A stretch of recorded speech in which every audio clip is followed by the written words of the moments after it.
In West Texas, where oil rigs and cotton fields frame the landscape, there's excitement brewing in Lubbock. Students and alumni are embracing the fast-paced offense of Cliff Kingsbury's Red Raiders.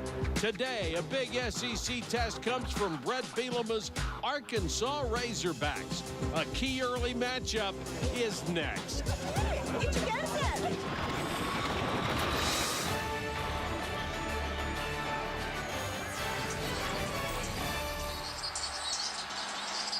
Welcome to ESPN on ABC's College Football.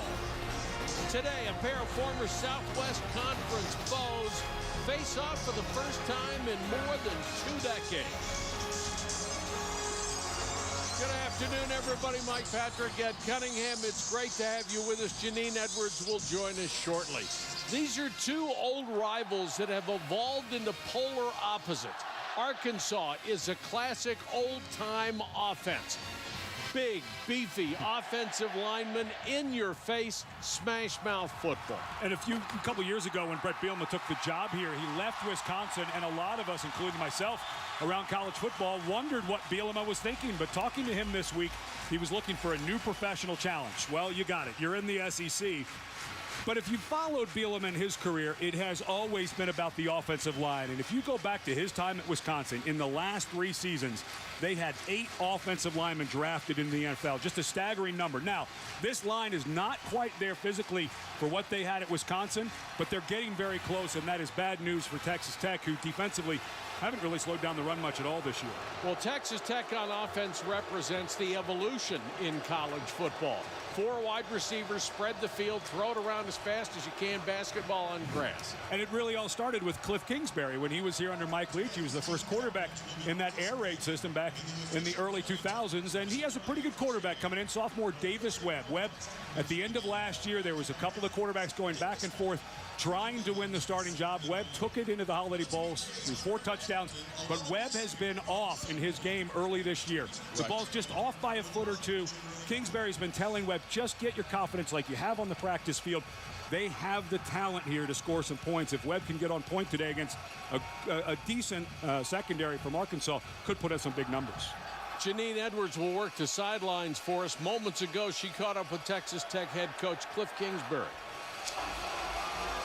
Mike, the electricity in here is palpable.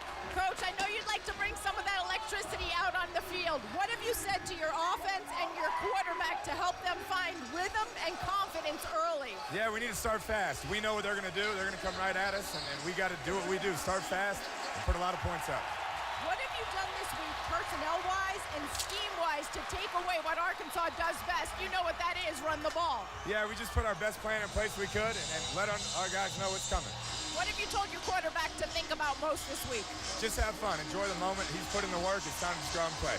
Okay, go take your guys to the field, Coach. Thanks.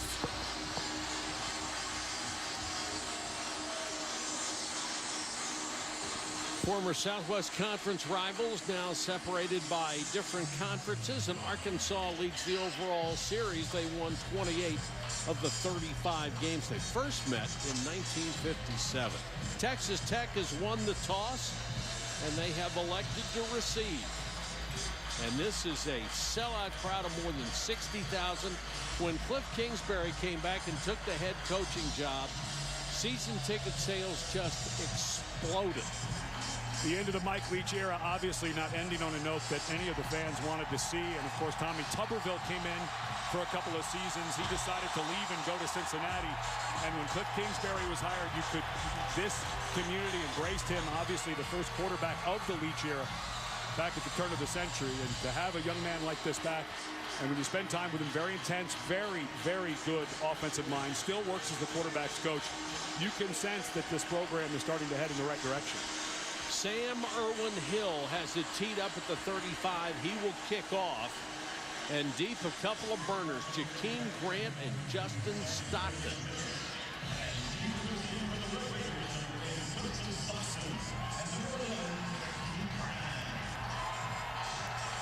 That's Stockton. 1 return for 15 yards. Jakeem Grant averaging 29 on 3 returns so far.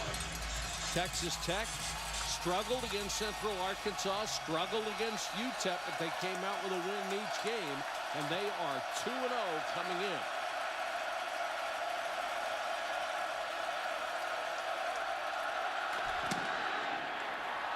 Low line drive kick taken a yard deep, and Jakeem Grant will bring it out. Swallowed up at the 17-yard line. Davis Webb is the key to the Texas Tech offense so far. Pretty good numbers. He completes 2/3 of his throws. He's 6th in the country in passing yards and leads the Big 12 in passing and total offense. And he's been just off by a foot or two when I was studying the film yesterday. Just missing a bit to the inside. Some of his receivers need to give him a little help, but where they are most, where Texas Tech is most green, is on their outside receivers, the 2 inside receivers. You already mentioned Jakeem Grant, but also Bradley Marquez. Those are the experienced guys, so look for some short throws early to get Davis Webb moving. And they go with the fly sweep to Jakeem Grant. He takes it up to the 25-yard line at 5'6", 169 pounds. Take a look at the impact players with Texas Tech as they are going super fast. Jakeem Grant, we've already seen they're going to get him the ball a bunch of ways. And Trey Flowers, a guy who may have been as high as a second-round draft pick, came back for the season. Big defensive end. First pass is over the middle, intended for Grant, incomplete. Good coverage by Tevin Mitchell. And Tevin Mitchell, a good surprise for Arkansas fans to see him back on the field. He's been battling a hamstring injury. They were talking about having to maybe redshirt Mitchell. He was their best cornerback last year, so this is a great addition for Arkansas if Mitchell's healthy enough to play today. I said first pass. Obviously, the fly sweep was a shovel pass. And there's Tevin Mitchell with his second terrific play. You know what we used to call this in the NFL? A guy who didn't play the first 2 games? We call those fresh legs. Tevin looks on spot today. A guy who was not able to play. They were talking about redshirting, and that is 2 just perfect coverages. Good throws by Webb. Ball was on time, but Mitchell showing those fresh legs with 2 pass breakups early on. Taylor Semank comes on to punt. DJ Dean, who was averaging a remarkable 17.5 yards a return, is back. High, short kick. Gets a bounce and hits an Arkansas player, and Texas Tech has it.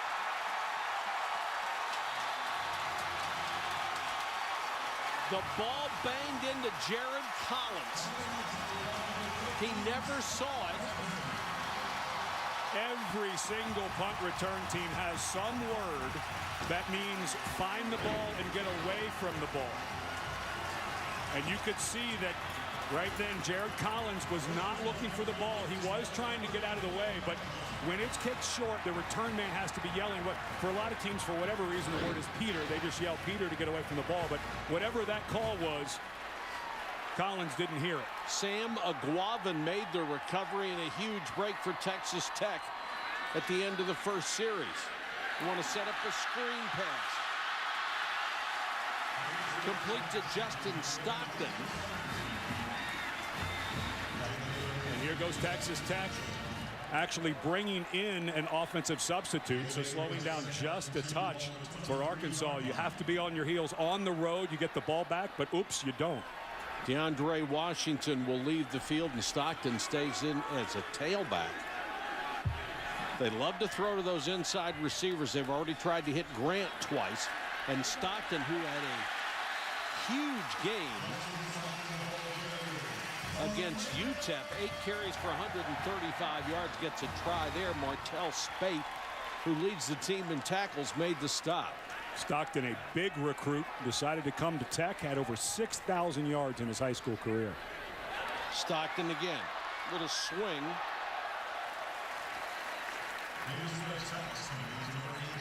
Ball getting out very quickly in this fast pass attack. The offensive line right now just cutting down the defensive lineman, and Stockton, a guy who Cliff Kingsbury said we knew right when he got here. He had a little different gear, a little different shake than anyone we had. They do have some depth at that position, though. DeAndre Washington already with a 100-yard game this year. He's back in. And they'll go with a quick shovel to Reginald Davis, and Reginald Davis will take it in.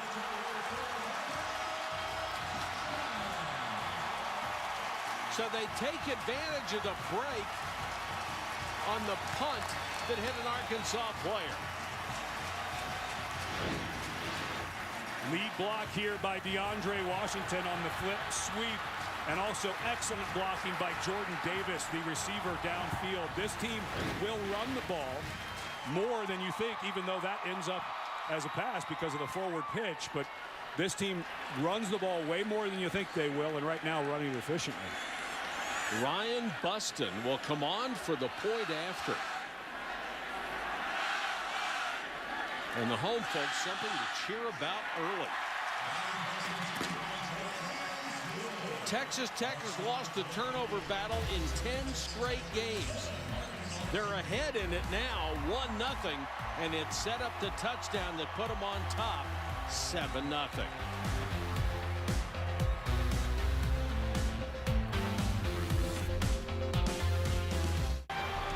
Welcome back to Lubbock, Texas, and Texas Tech University. The Red Raiders on top of Arkansas, 7-0, taking advantage of an early turnover.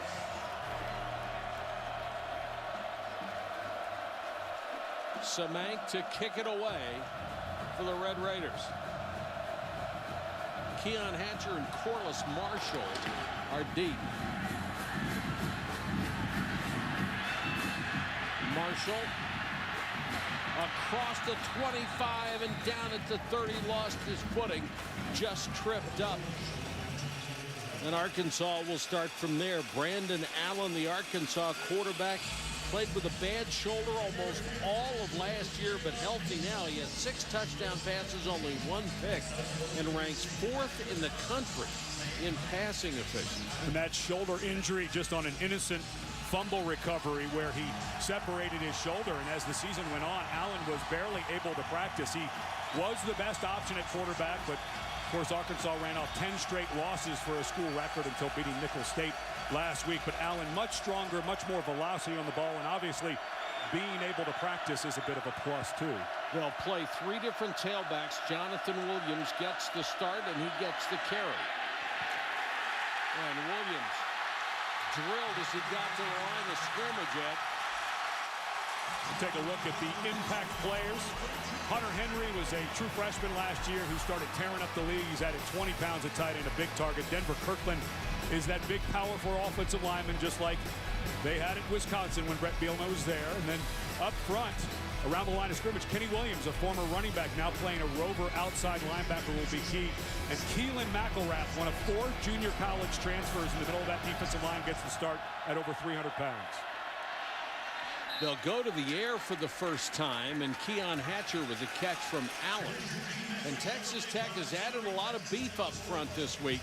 They had guys who were 2nd and 3rd on the depth chart, guys who outweighed the starters by about 50 pounds, and they put them on the field trying to counter that massive size advantage that Wisconsin had. Yeah, Matt Wallerstadt, the defensive coordinator, 2nd year under Cliff Kingsbury. That's what the plan was. Go get some junior college guys in and build some bigger depth and bigger sized people in the middle of this defensive line. 3rd and about 3. Allen throws the slant. He's going to have a first down to Demetrius Wilson.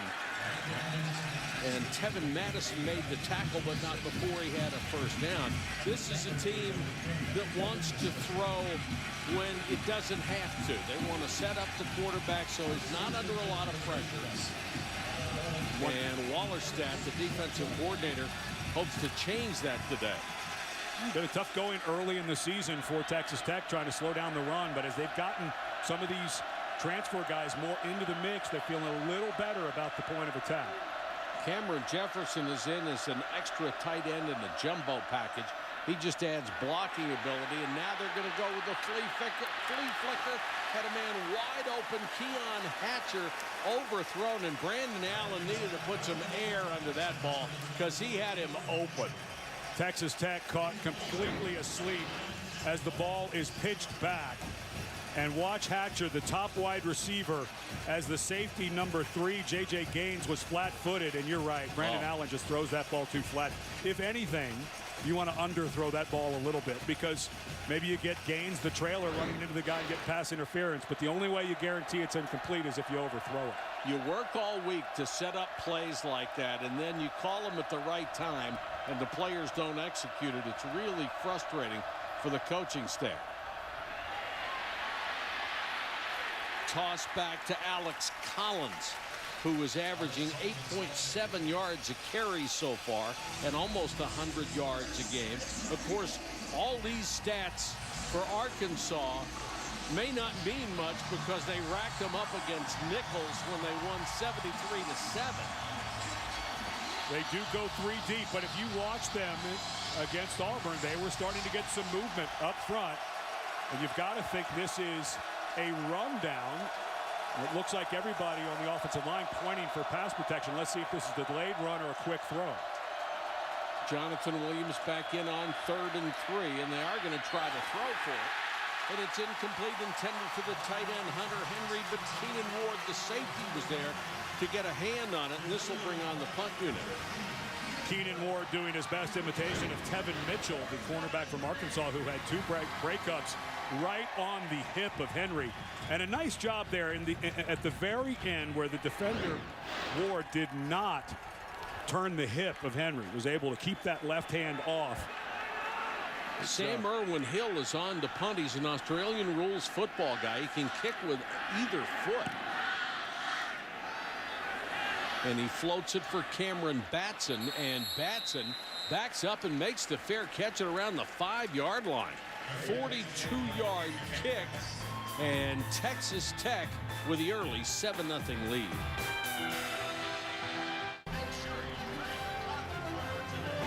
ESPN's College Football on ABC, brought to you by Cadillac.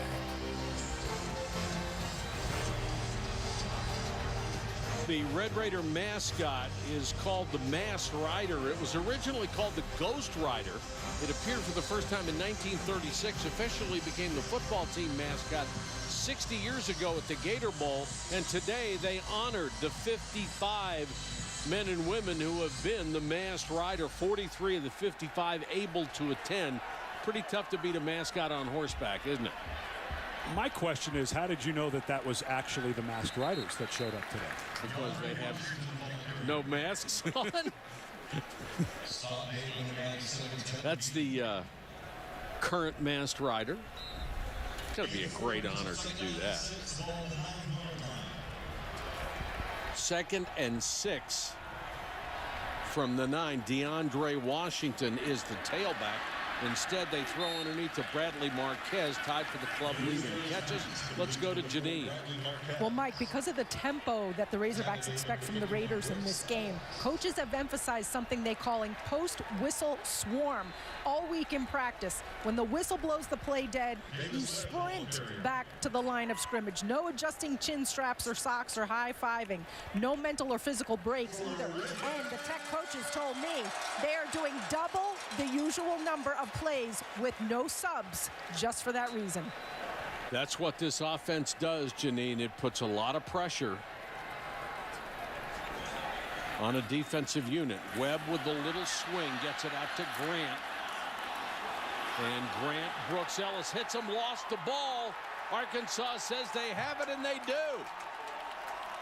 Tywan Johnson, the nose tackle, comes up with the football. Big number 94. Very similar to the touchdown play. That's Brooks Ellis, the middle linebacker, reaches in and strips it. Ellis, a guy who has made great strides, had excellent recognition, got upfield, was all over, but that was the exact play thrown a little differently than the touchdown, so good recognition by your middle linebacker to get out in front of that. So turnovers have already played a tremendous role in this first quarter. Ball carried a little loose by the offensive player. That's got to be up closer to the numbers and tighter to the jersey. Should have been knocked out, and that's been one of the problems for Texas Tech, is a turnover battle. Tight formation. Fake it to Williams. Give it on the end around, and they'll get about 5 yards. Diving forward, Keon Hatcher. That's a nicely designed play off of a formation where they had no wide receivers. They showed a power run, tried to trick them.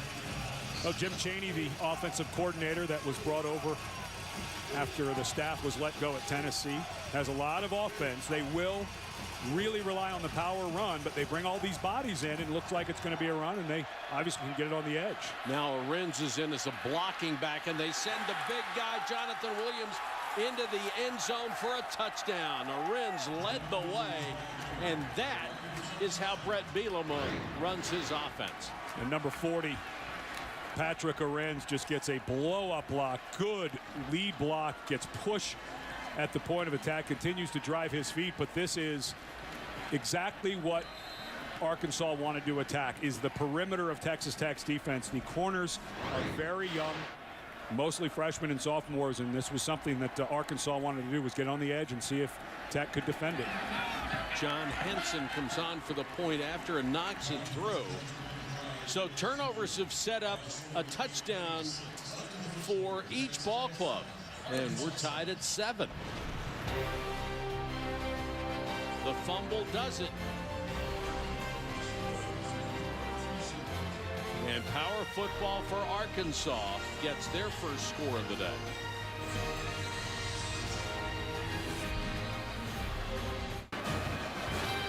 College football on ABC continues tonight. Butch Jones in Tennessee look for the upset on the road against senior quarterback Trevor Knight and number 4 Oklahoma. Saturday Night Football presented by Wells Fargo, 8 Eastern, 5 Pacific on ABC.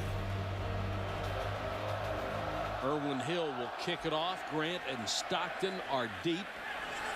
High short kick. Grant, who would like to make up for that fumble, tripped up as he got to the 24. Excuse me, Justin Stockton. And it has been a game of turnovers so far. Went Texas Tech's way. You mentioned that Tech has gone 10 straight games losing the turnover battle, meaning they have more turnovers than their opponent. That muffed punt by Arkansas, hit by Jared Collins on the way down, led to the touchdown by Texas Tech. And then a good recognition by the middle linebacker. And 51 Brooks Ellis forces the turnover, and then touchdown for Arkansas, matching scores. 5 wide receiver for Webb, standing flat-footed in the pocket, throws underneath. Ellis is there on the coverage against Jordan Davis.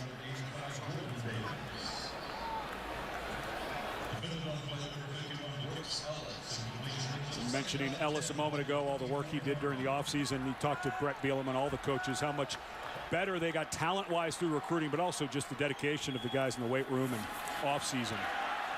2nd and 10, they'll go with Quentin White, who gets his first carry of the afternoon.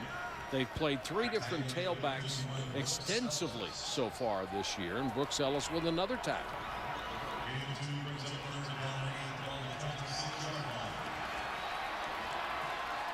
Third down, 8 yards to go for the Red Raiders offense. Webb throws, has it batted down, nearly caught by one of his offensive linemen after Darius Philon, number 91, got a hand on it. Fortenberry almost caught it. Excellent job by Philon, because there was a blitz coming behind him. All he was doing was mirroring the quarterback, not rushing at all. That's a technique you teach.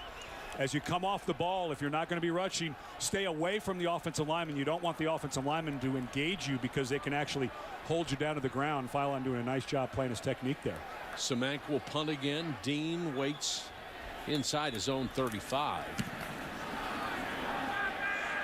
High, short spiral, and fair catch made it to 31-yard line. 42-yard kick, no return. We're still tied at 7. ESPN is your home of the new college football playoffs. First year of the college football playoff will be this season. They'll rank the top 25 teams, put the top 4 in semifinals.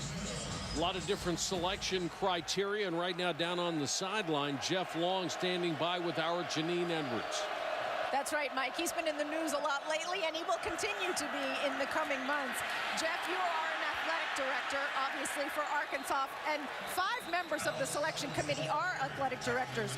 Once the committee starts meeting next month, 2 days a week, how will you guys balance your responsibilities to your schools and your responsibilities to the committee? Yeah, you know, we've all had a lot of time to plan, so I know all the 5 ADs feel very strongly about their own staffs, and, you know, for Monday and Tuesday during that week, we have our staffs ready to cover for us during that time period. And, you know, if there's a crisis situation, we're available, so it won't be like we're sequestered. That's good.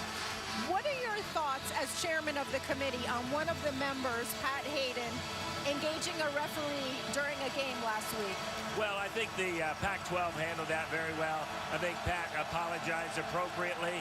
And, you know, I think Bill Hancock's statement really set it off for the committee. And I really don't think it affects his ability to judge teams and make tough decisions.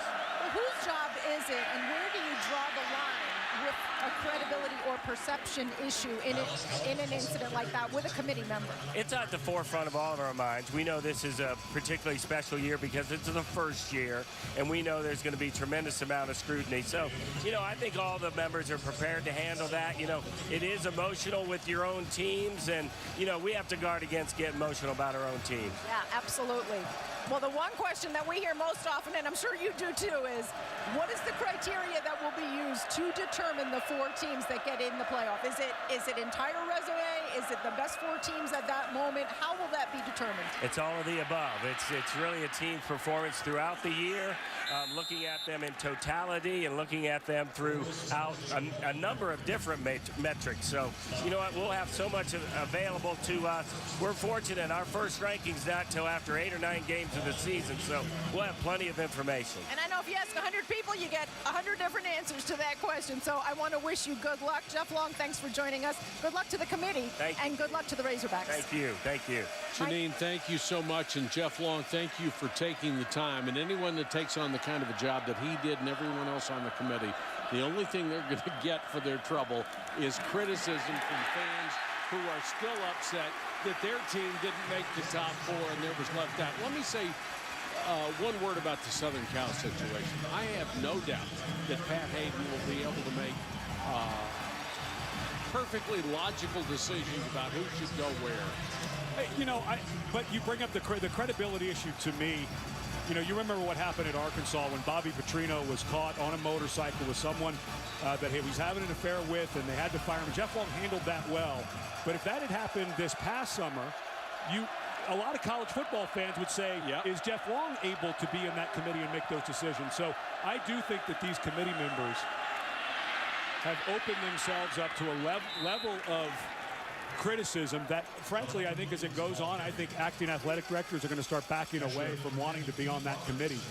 And there will be 2 days a week starting in October where the committee will go to Dallas and look at film and talk about the playoff. But I think that becomes a distraction for your job during the football season. And I think eventually this is going to be too much to ask, because the difference in basketball and football, basketball, you choose the top 4, 5, 6, 7, 8 are all good enough to be in that top 4. Basketball, you're leaving out number 70, 71, 72. Big difference. 3rd and short for Arkansas. They're starting to hit Texas Tech right in the mouth with a ground game. Can Tech stand up? And it looked like they did. Great defensive charge for the Red Raiders line. But that is a really good mark for Arkansas. I'd want to look at that. And it is a reviewable. The spot of the ball is reviewable. It's on the 48-yard line. Right on the mark. I'm not sure they'll review it. Yeah, ball gets over, so good call. But a good job by Arkansas while Jeff Long was being interviewed. His team was penalized 10 yards for holding on that first good run. Nice job sticking to it and overcoming a 1st and 20. Nothing this time as Alex Collins gets the carry. Picks up maybe a half yard. And no doubt what Arkansas wants to do here. They want to keep Texas Tech on the sideline. Start wearing out this defensive line. Brett Bielema, a former nose guard at Iowa, knows all about getting tired when you've got your hand on the ground. So he wants to do that to the defensive line of Texas Tech. And this is one of those drives that can start wear you out looking into the second half. And you see Texas Tech trying to rotate those linemen. Collins trying to get to the outside on the toss, and he's got enough for a first down. Let's check into the studio with Chris Cotter. All right, Mike, Ed, Taco Bell studio update. East Carolina, Virginia Tech, Shane Carden, his 4th touchdown of the day, first on the ground. East Carolina upsets the Hokies in Lane Stadium, guys.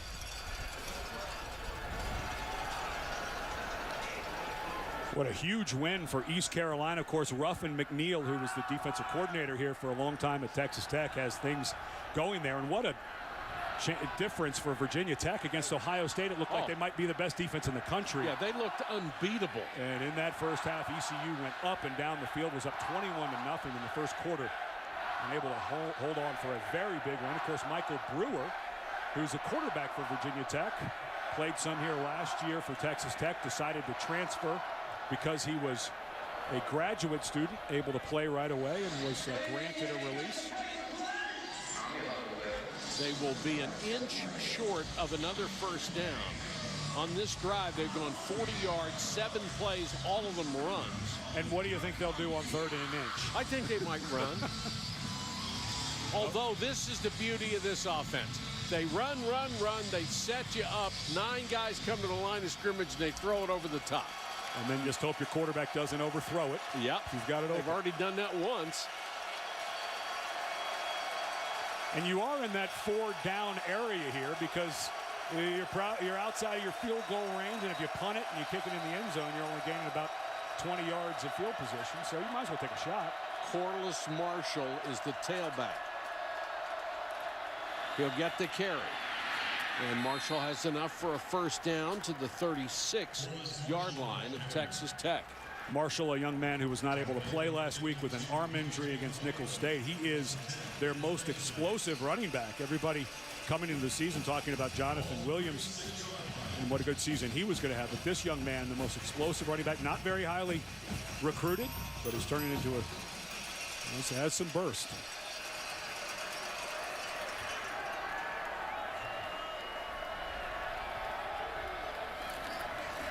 Marshall again. Hit in the backfield and tripped up. A nice play by Dante Phillips, number 94. Dove at his legs and got enough of him to knock him off balance and hold the gain to a yard. One of the things that Arkansas does in the middle of their line is they run a lot of trap blocks and wham blocks where they bring people from the outside and literally wham on an unblocked defensive tackle. That time Phillips was unblocked, and the guy who was trapping him missed him, and he gets a nice tackle for loss. Look at big number 99 in the middle of that defensive line. All 6'2", 367 pounds of it. I think he's 367 if he skipped breakfast. Allen on the run, sprints right up the middle and slides in safely at the 13-yard line. Nice move by Brandon Allen and picks up 21 yards. Nice job by Corliss Marshall. Excuse me, that's 32. Jonathan Williams going through, and Ahrens, the fullback, picks up the blitz. And that was a nice job at the end there by Tevin Madison. You could see him go down to his knees and hold up. If he would have launched through that, he certainly would have got a personal foul. Nice job by Madison, the true freshman, pulling himself back. Jonathan Williams back in at tailback on 1st and 10 from just inside the 14-yard line. Williams makes a man miss. Williams, touchdown. And that's a kind of a drive, Ed, that just wears you down, not only physically, but mentally. It's very depressing for a defense just to get hit in the mouth time after time. And don't forget, they started with a 1st and 20. So this is a drive that should have gone for Tech, and what an excellent move by Williams on that true freshman Madison. And that was I mentioned earlier, the edge of this defense for Texas Tech. This big question mark, and that time Madison, the true freshman, not able to come up with the tackle. Henson for the point after a 68-play drive that featured all runs.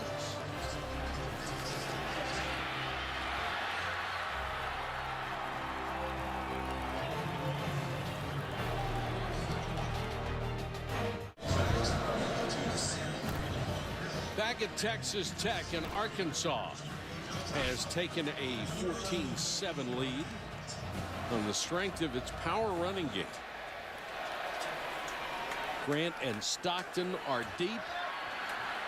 Akeem Grant on the return. And just taken down at the 25.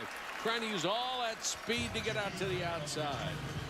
Celebrating its 10th year sponsoring the Good Hands Field Goal Nets, Allstate makes contributions to participating universities' general scholarship funds for each field goal and extra point kick. Since 2005, Allstate has contributed more than $3.4 million in scholarship funds.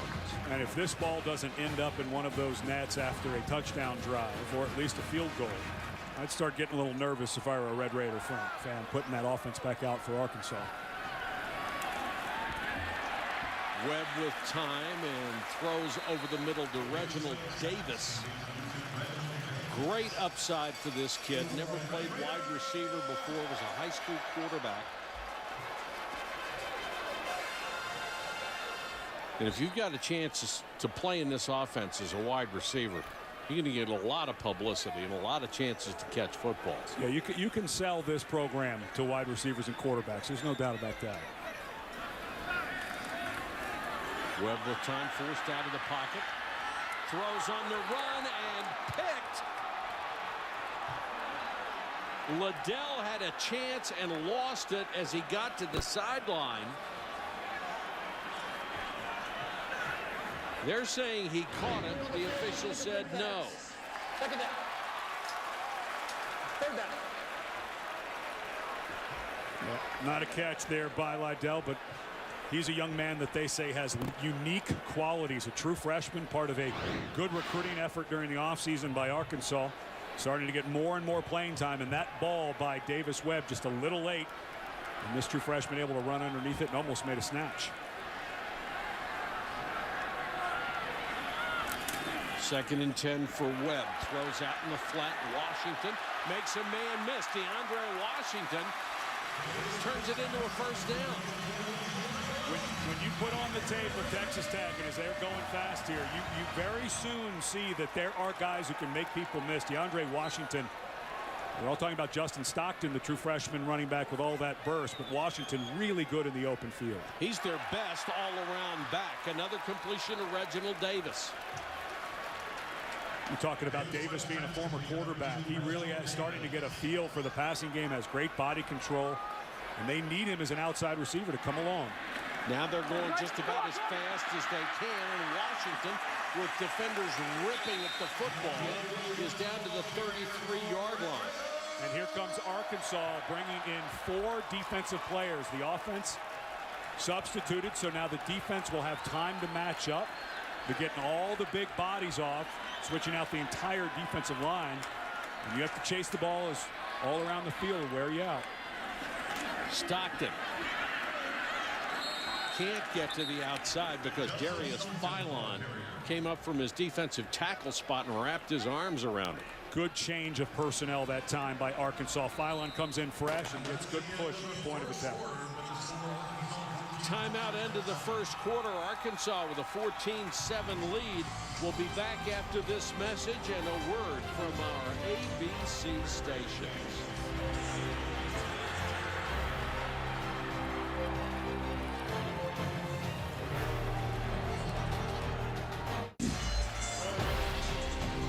It's the courtyard here on campus at Texas Tech, where the Red Raiders are trailing Arkansas 14-7, but driving.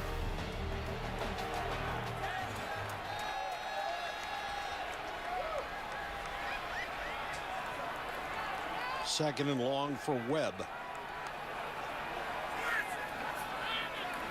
3-man rush. He has time downfield and incomplete.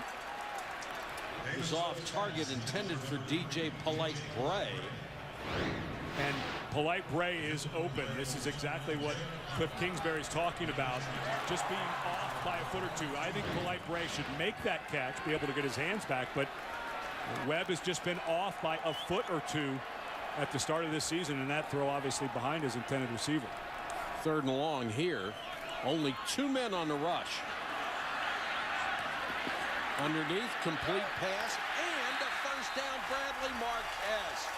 He should have been stopped short, but Alan Turner couldn't corral him. They moved him from an outside wide receiver spot to a slot, and he's far more dangerous there. You can't jam him. Excellent finish of the play by Marquez, a young man who spent his first summer on campus. He's a member of the Mets organization in baseball, decided to stick around. Washington, the tailback. Down near the 10, they have to get to the 8 for a first down.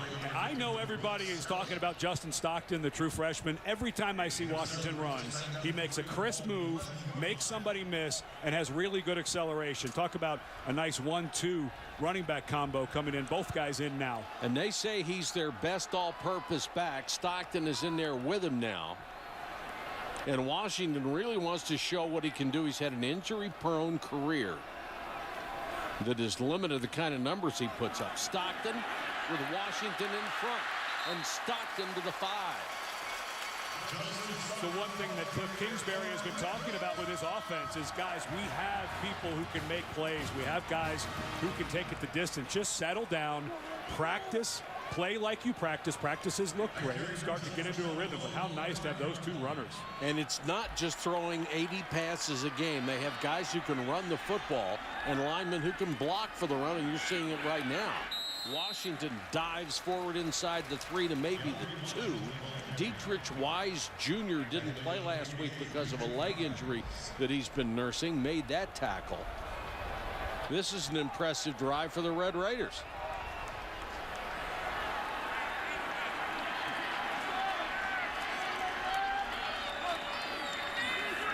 Webb on 3rd down. Plenty of time, throws for the end zone. No signal yet. Now there is, and it's a touchdown. Polite Bray. And Arkansas obviously trying to rush just a couple of guys and play coverage.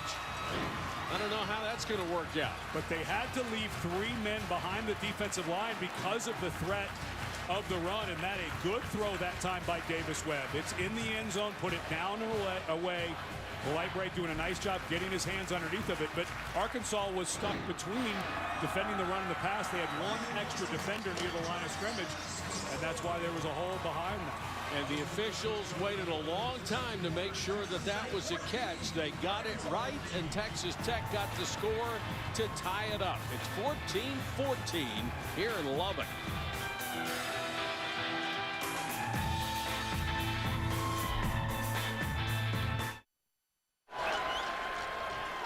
Brett Bielema and Cliff Kingsbury have seen the kind of drives from their ball clubs that they wanted to see. Arkansas, 11 plays, all runs, 68 yards for a touchdown. Texas Tech comes back to answer with a blend of passing and running.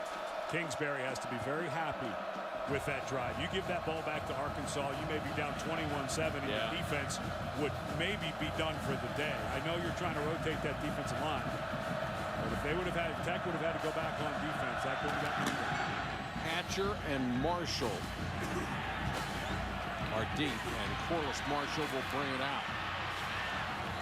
Burst up the middle, ball came loose.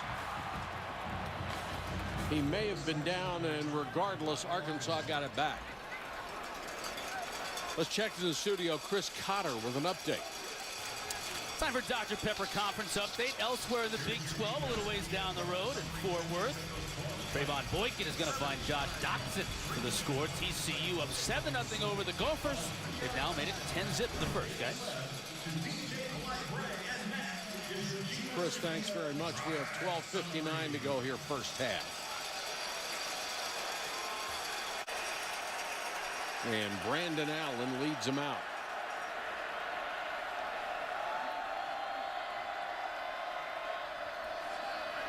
Williams. Power run.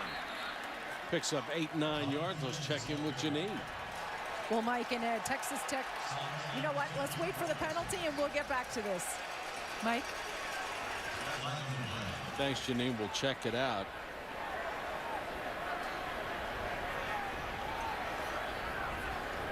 Matt Wallerstedt. After the play was over, unsportsmanlike conduct, defense number 34. The penalty is 15 yards, first down. That's number 34's first unsportsmanlike conduct. conduct of the game. It's on Kenny Williams, the converted running back, and back to Janine.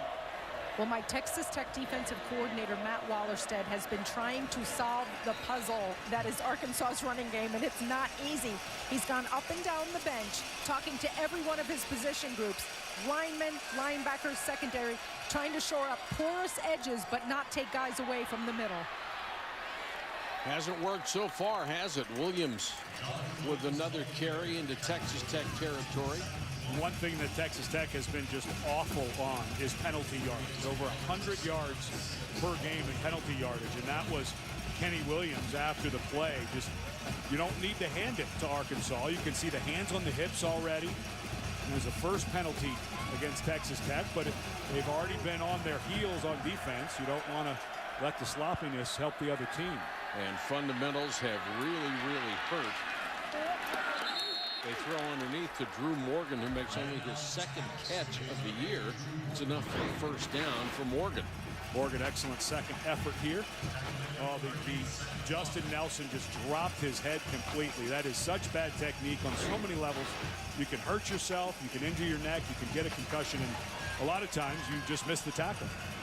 Snaps a string of 15 straight runs, and now they're back to it with Alex Collins. One of the problems that Texas Tech has defensively is there's another marker down, is they have so many junior college guys on defense, and no matter how good they are, no matter how good the programs are that they came from, it's an adjustment, and when you have a whole bunch of guys making an adjustment, it's tough. Personal foul, face mask, defense number 15. It's another fundamental mistake. Keenan Ward, the safety. So they've had two 15-yard penalties called against them on this drive alone. A lot of times when you're rebuilding and you're trying to get some depth, and that's a tough one. It's hard to tell Ward not to reach up there and try to make that tackle, but it did spin the head around. Collins, the deep man in the eye, and he'll get the carry. Cuts it outside, 10-5, touchdown. You're going to see this all afternoon. They are just starting to swallow up the Texas Tech defensive line, and they're running wherever and whenever they want. 5-6 steps of full speed into the backfield. Keenan Ward, who got the face mask before, just didn't fill the hole. That's the safety's hole to come and fill.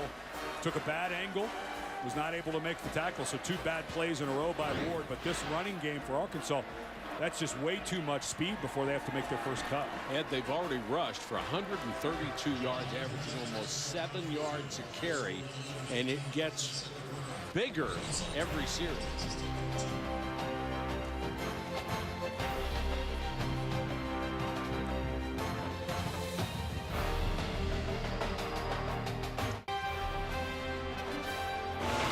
ESPN's College Football on ABC. Brought to you by Nissan. Choose Nissan today for great offers on our most exciting lineup ever. Shop ChooseNissan.com. That's a museum that honors Lubbock's own Buddy Holly. Died in a plane crash in Iowa in 1959 at the young age of 22. Rolling Stone ranked him 13th on the top 100 greatest artists of all time. Immortalized in Bye Bye American Pie with the line, "The day the music died." That was a reference to Buddy Holly and Richie Valens.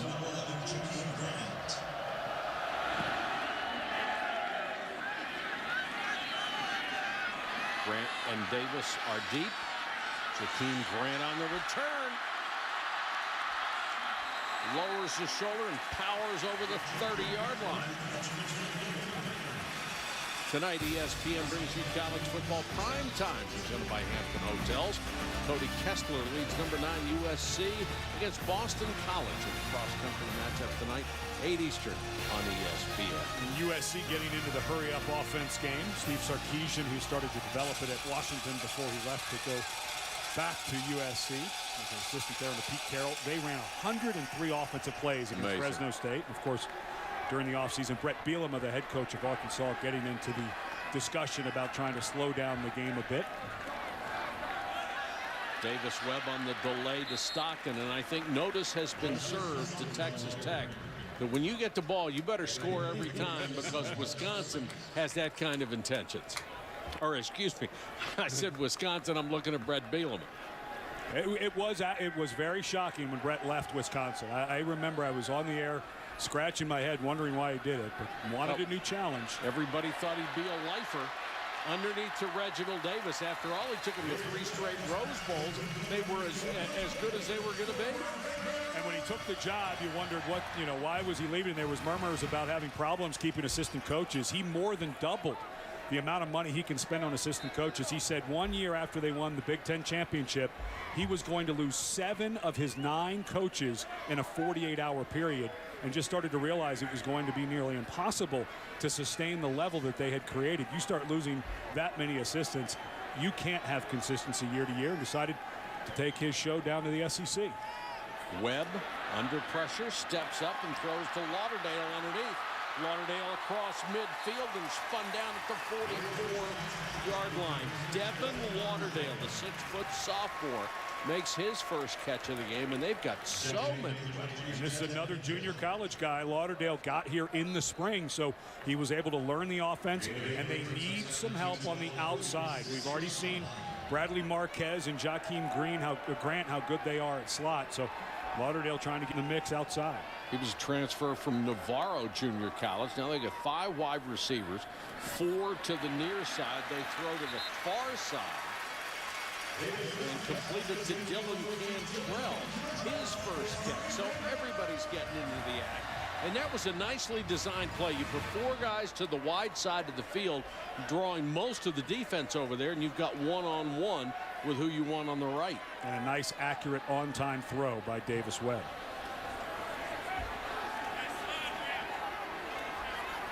First down at the Arkansas 40-yard line.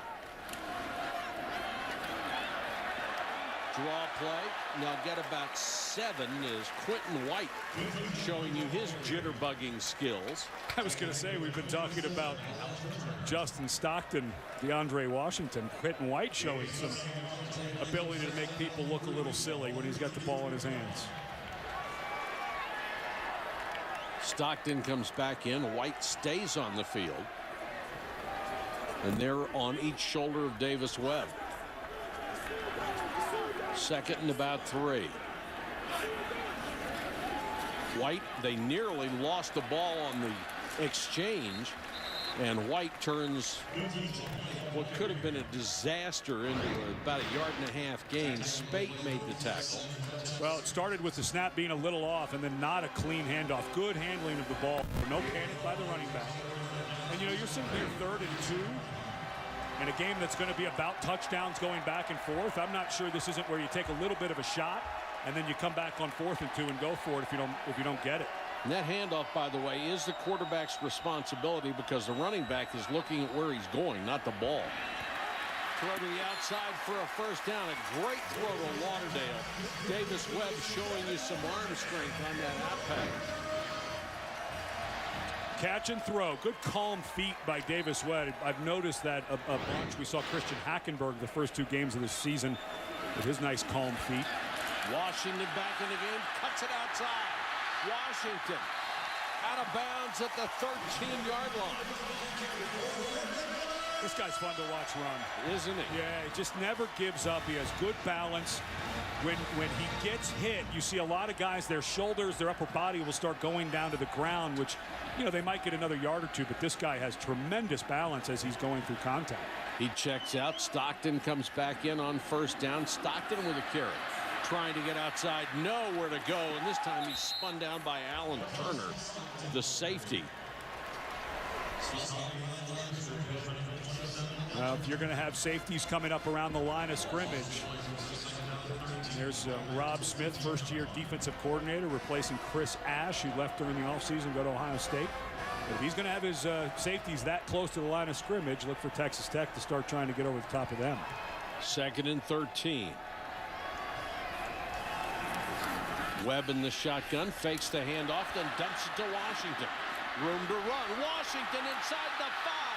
Still on his feet down near the 3, being dragged by a teammate into the end zone, but they'll rule him down at the 3-yard line. Josh Williams missed a tackle. He's just tough to bring down, isn't Washington down there. Otherwise, that would have been a penalty for assisting the runner. And that's a touchdown for Webb. The 6'5" sophomore decided to do it himself, and Texas Tech within 1 point of tying it up again. Well, you don't see Webb run it a whole bunch. Decides to keep it in the backside defensive back. Rohan Gaines actually read that very well. But Webb able to sneak to the inside. You'd expect Gaines to be able to make that tackle. Crossed him up, and the point after by Buston. With 6:45 to go in the half. We are tied again. Can either defense stop the other guys?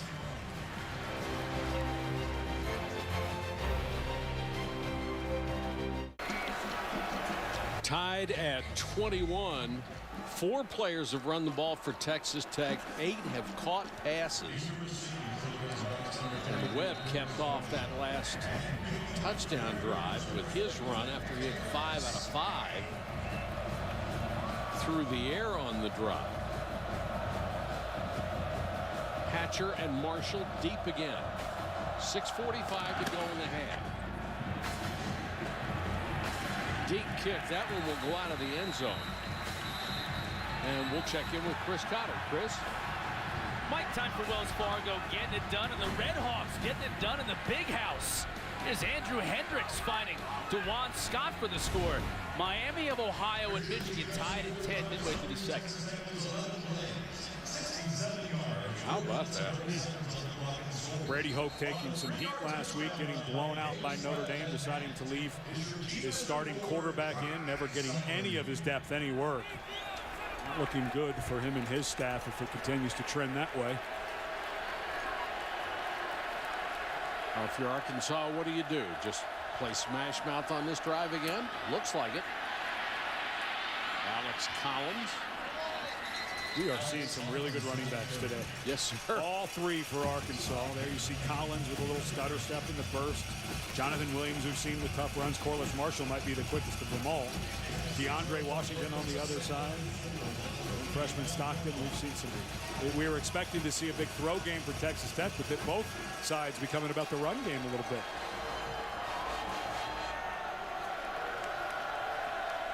I think the point is if you can run like this, why bother throwing?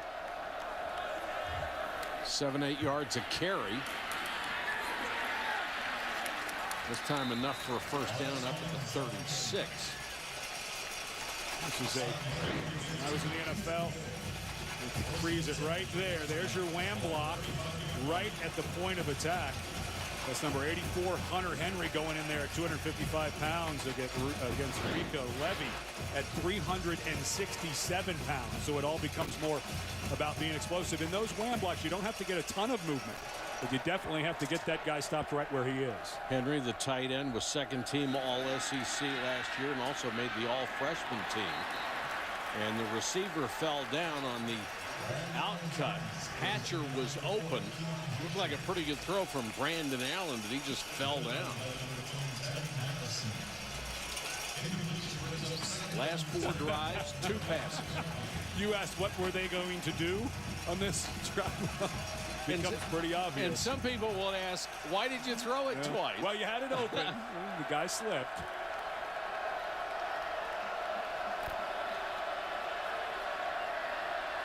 Williams is the setback. Now a blocking back moves back into the formation. Williams on the draw. Plenty of room up the middle. And Williams moving the pile.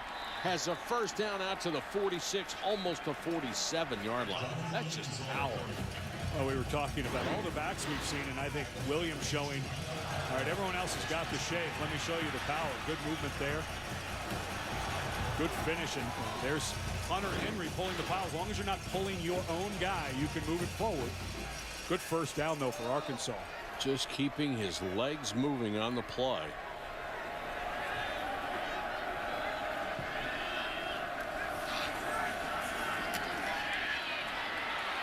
get to the outside. Marshall breaks 2 tackles. There is a flag down. Looked like a face mask. Tevin Madison, the corner. And that would be 3 personal fouls against the Texas Tech defense in the first half. They have been tortured by penalties and mental mistakes. Foul, face mask, defense number 20. The penalty is 15 yards. It includes an automatic first down. I mean, that's 45 yards in hidden yardage. And Tevin Madison, we've already seen the secondary have a tough time coming up and filling. That time Madison got his feet crossed up. He was completely in position to make the tackle. But just a little move on the outside by Corliss Marshall. Bounce to the inside and then bounce it outside. Madison got his feet tangled up, and all he could do is reach up and grab the face mask. So that's a technique and athletic issue for Texas Tech that they're going to have to start getting cleaned up. Well, you're pretty tough if they can't even drag you down by your face mask. Straight up the middle for a couple here.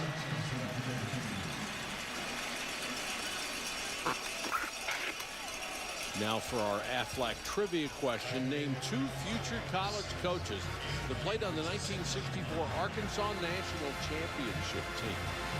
One of them's easy. Yep. Went on to coach the University of Miami, Oklahoma State, went on to the NFL, the Dallas Cowboys. So I'll get one of them, Jimmy Johnson. I don't know the other one. I'll have to maybe cheat, get on Google. The other one was a great kick return. Just off Demetrius Wilson's fingertips.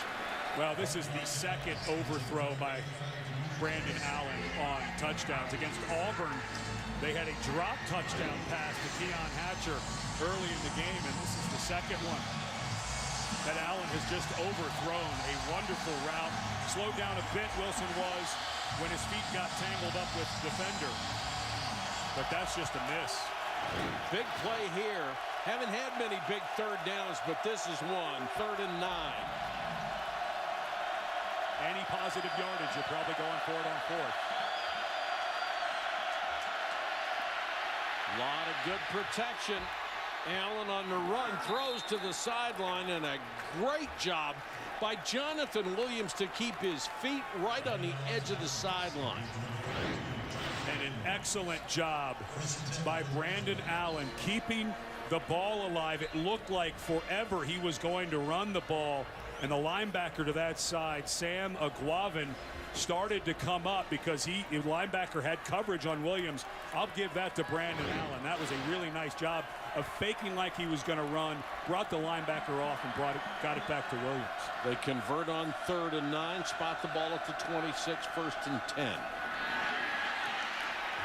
Williams, and this time hit in the backfield. Brandon Jackson and Rika Levy combined to make the tackle. Jackson up from his defensive end spot. And then he held on and waited for the 367-pound Levy to finish him up.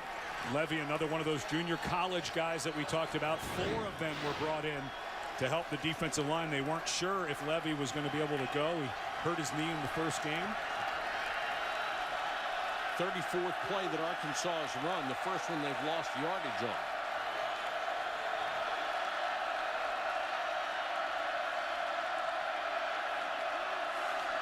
Allen fakes to Williams. Has time on a deep post to the end zone and off the hands of Drew Morgan. He made the dive, and he was open.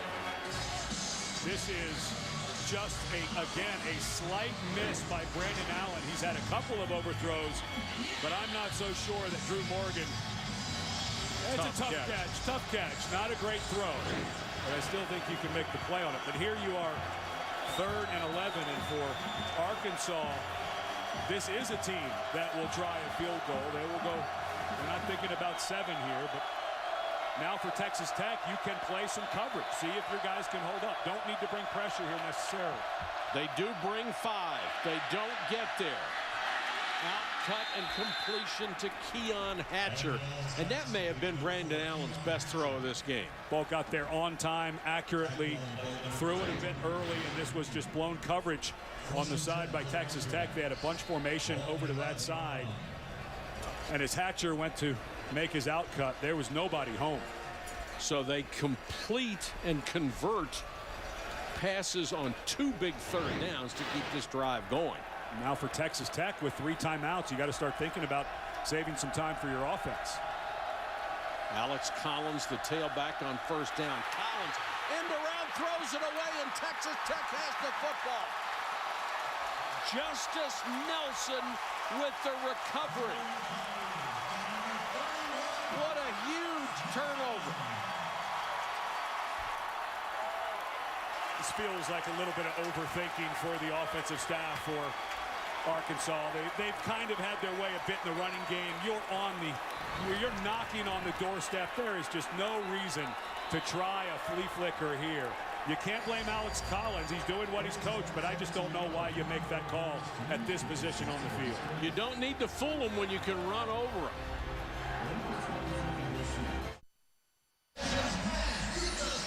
Watch number 31, Justice Nelson, who recovers this toss. What he's doing is fundamentally sound, and you have to applaud that. But if he could have looked over his shoulder and seen how wide open he was, he picks that up on the bounce. It's 75 yards for a touchdown. But if he tries to pick it up and kicks it 10 yards forward, maybe they don't have the ball. You're right. Webb throws a very dangerous pass. Jamichael Winston knocked it down. It was intended for Stockton. And now if you're Arkansas, you've got to start thinking about 2nd and 10 on the next play. If it gets there, you've got 3 timeouts. You're kind of on the edge of whether you want to start using them for your offense. Maybe not quite yet. This play might dictate whether you do or not. Webb shoots it down the sideline, almost intercepted. It's caught out of bounds. Rohan Gaines made a great read on it. Webb stayed on the receiver the entire time. His eyes never came off that side of the field. And oh, what an athletic play by Gaines. Now 3rd and 10. 2-man rush. Webb, that one is picked off. Spate, the linebacker, with the interception on a terrible decision by Webb, and Spate will go in for a touchdown. No, they're going to say he's out of bounds, or are they?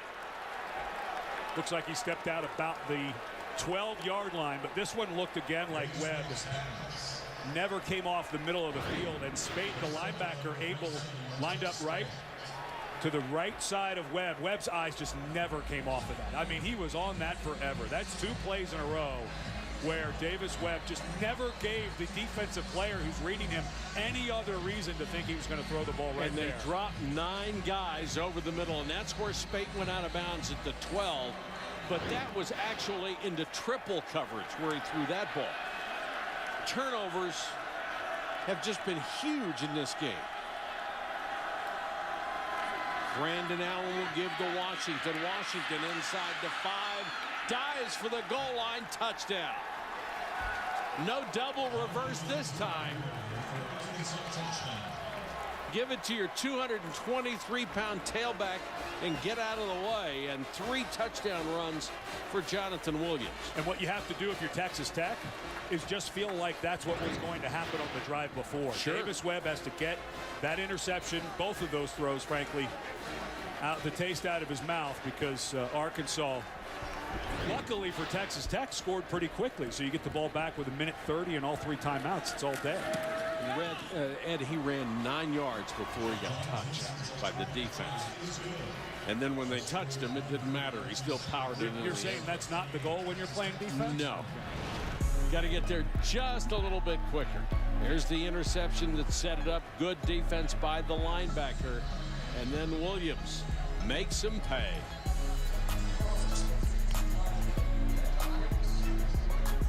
Now the answer for our Aflac trivia question, which was, can you name 2 future college head coaches from the 1964 Arkansas National Championship team? You got one right, Jimmy Johnson. Well, who's the other? You tell me. You know it. Ken Hatfield, who went on to coach at Air Force, Arkansas, Clemson, and Rice, was a terrific kick returner in college.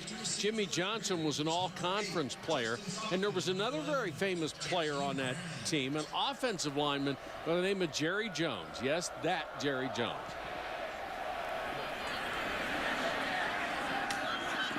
Grant and Stockton. This is Stockton on the return. Very difficult to wrap him up, and he crosses the 30. It was their only national championship. Hatfield, who led the nation in punt returns. Jimmy Johnson, all-conference D lineman. And Jerry Jones, an offensive lineman and a co-captain on this ball club. And that was the connection between Jones and his head coach with the Dallas Cowboys when he bought that franchise. And I had the misfortune of playing against that Dallas Cowboys teams. 93, 94, 95. That was things didn't turn out so well for my Cardinals in those ball games. First year would have been all right. They were 1-15. After that, they were. Yes, after that. There was not a weakness on that. No, they were not 1-15 anymore. I'll throw this underneath to DeAndre Washington. And now the one thing you have to talk about, if you're the quarterback, you can't let too much time go. You've got 3 timeouts. This is a lot of time to get a playoff. You're not going to quite call it here, but you really can use these timeouts. And you can't throw it into traffic anymore. Washington will be shy of a first down, and they will use the first of their 3 timeouts. First timeout this half. And I don't mind. This is a 30-second timeout. I really don't mind the run call there. You've got that timeout. You want to pick up the first down, but now, unfortunately, you burn one. You've got 3rd and 2. Coming up on the Cooper Tire Halftime Report, John Saunders, Mac Brown, Danny Cannell. They'll be around to talk to you about an upset in the ACC. Big day for Mariota, and can Tennessee have any hope of stopping that Sooner offense? Wait, that 7-0 lead didn't hold up for Wyoming in the first quarter against all Oregon? They did was make a man. Ooh, I like that. It's a lot of work. Yes. I wonder how long that took.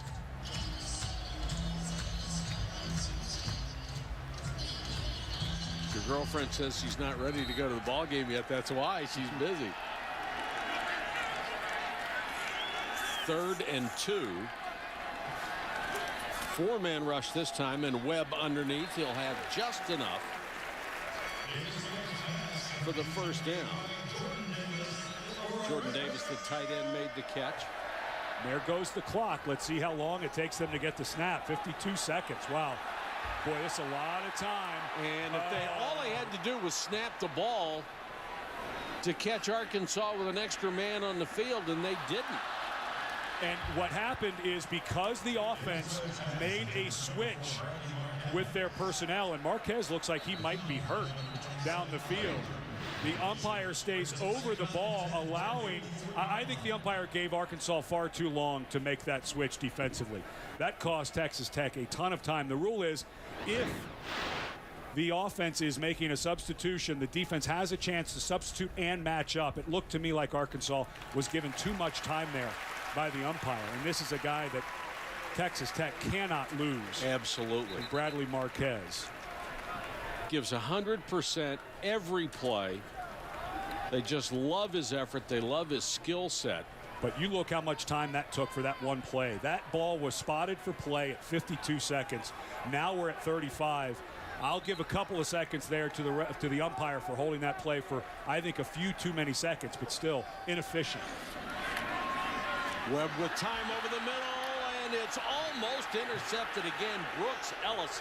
They keep throwing it in the middle, and they keep throwing it into the teeth of that pass defense. And you can hear the Texas Tech fans starting to get a little grumbly with these throws. That's 3 throws by Webb in the last 2 series where he stayed right on who he was going to and made an interceptable throw. You just can't throw it there. It's that simple. Your guys don't even get their hands on it. Webb again, plenty of time. This time he'll throw complete Although the Arkansas sideline saying it is incomplete, and Marquez thought he made the catch. That is not a catch, and No. I'll be surprised if we don't get a review. Incomplete pass. Previous play is under further review. So they'll take a look at it, but from that angle it appeared to hit the ground. And now for Arkansas.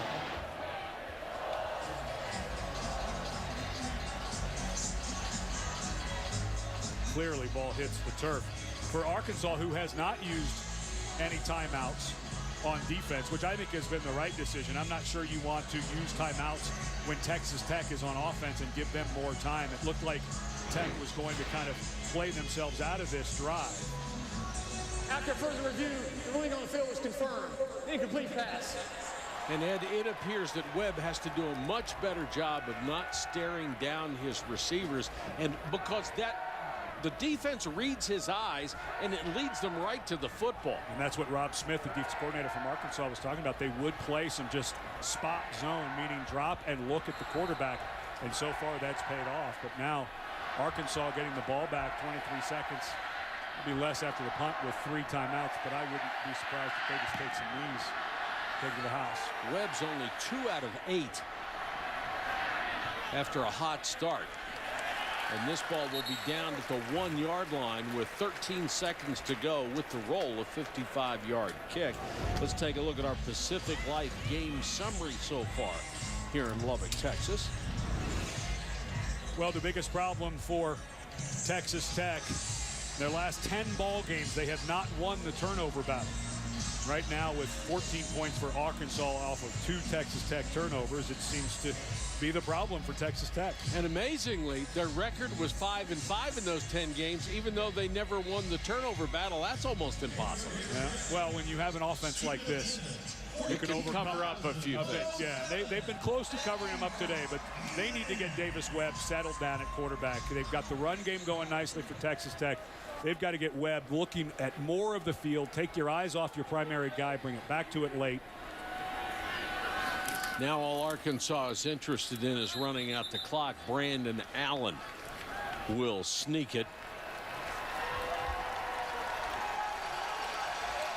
And both teams willing to take this to the locker room and talk it over. A mistake-prone first half by both offenses. When they weren't making mistakes, though, they were scoring touchdowns, and it's 28-21. And here's Janine. Coach, this game has been so up and down, back and forth, a chess match. Describe for us what it's been like to coach this battle of wits, battle of wills, whatever you want to call it. Well, it's not much chess. It's just smash mouth football. It's the way we like to play. I think our guys are executing the plan. Defensively, we got to come up with some of those balls in our hands and try to create some. You saw what we did with the 1 turnover. So excited to play a 4th quarter game. What do you want to adjust the most here for the second half? Well, I think our offense is doing a nice job of moving the football. Don't need to get cute. We'll just put a hat on a hat and move it down the field. Again, defensively, we just got to be opportunistic and take advantage of those shots we get. Okay, Coach, thanks a lot. Don't need to get cute. An obvious reference to that fumble when they had a chance to go in, and the turnover cost them a touchdown. At the half, our score, Arkansas 28, Texas Tech 21. When we come back, John Saunders and company will be by with the Cooper Tire halftime report after this message and a word from our ABC station.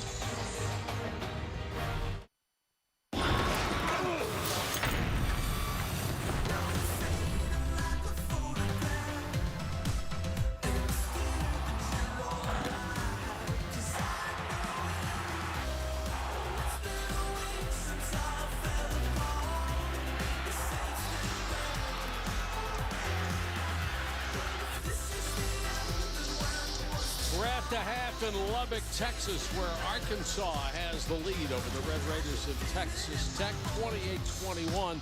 Turnovers a big part of this first half, and it really looks like Arkansas has established exactly what it wants to do. And you got to favor them, I think, going into the second half. And I think Brett Bielema told Janine Edwards on the way in what they were going to do. He said no more fooling around.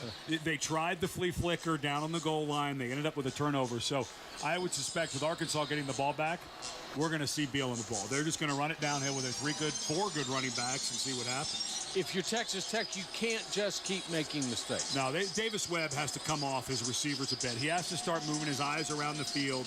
Doesn't have to necessarily read the whole field, but he needs to get his eyes off of people. And this is Texas Tech offense that has been able to run the ball as well. So I've got to think that Texas Tech, if Cliff Kingsbury could get that run game going a bit like they had in that first half, they may rely on that as well. The other fundamental mistakes that they made include 3 15-yard penalties against the defense for personal fouls. It's a huge yardage. A lot of that, the youth on the edge for Texas Tech defensively, not doing a good enough job when they come up to support the run, being out of position, having to reach up and have grabbed a couple of face masks. And that kickoff will go out of the end zone. Let's take a look at our Pacific Life game summary, Ed, from the first half. Well, both teams deciding to kind of throw it around. Here was that reverse that ended up as a fumble down near the goal line when Arkansas looked like they were going to walk in, and then Davis Webb just stays on his receiver the whole time. Linebacker Spate comes up with the interception, and this is what I suspect we're going to see more of in the second half. Just straight ahead, some on-edge running, up the middle, toss to the outside. Allen's good enough to throw it, of course, but the way Arkansas has been running it, why not just do that over and over?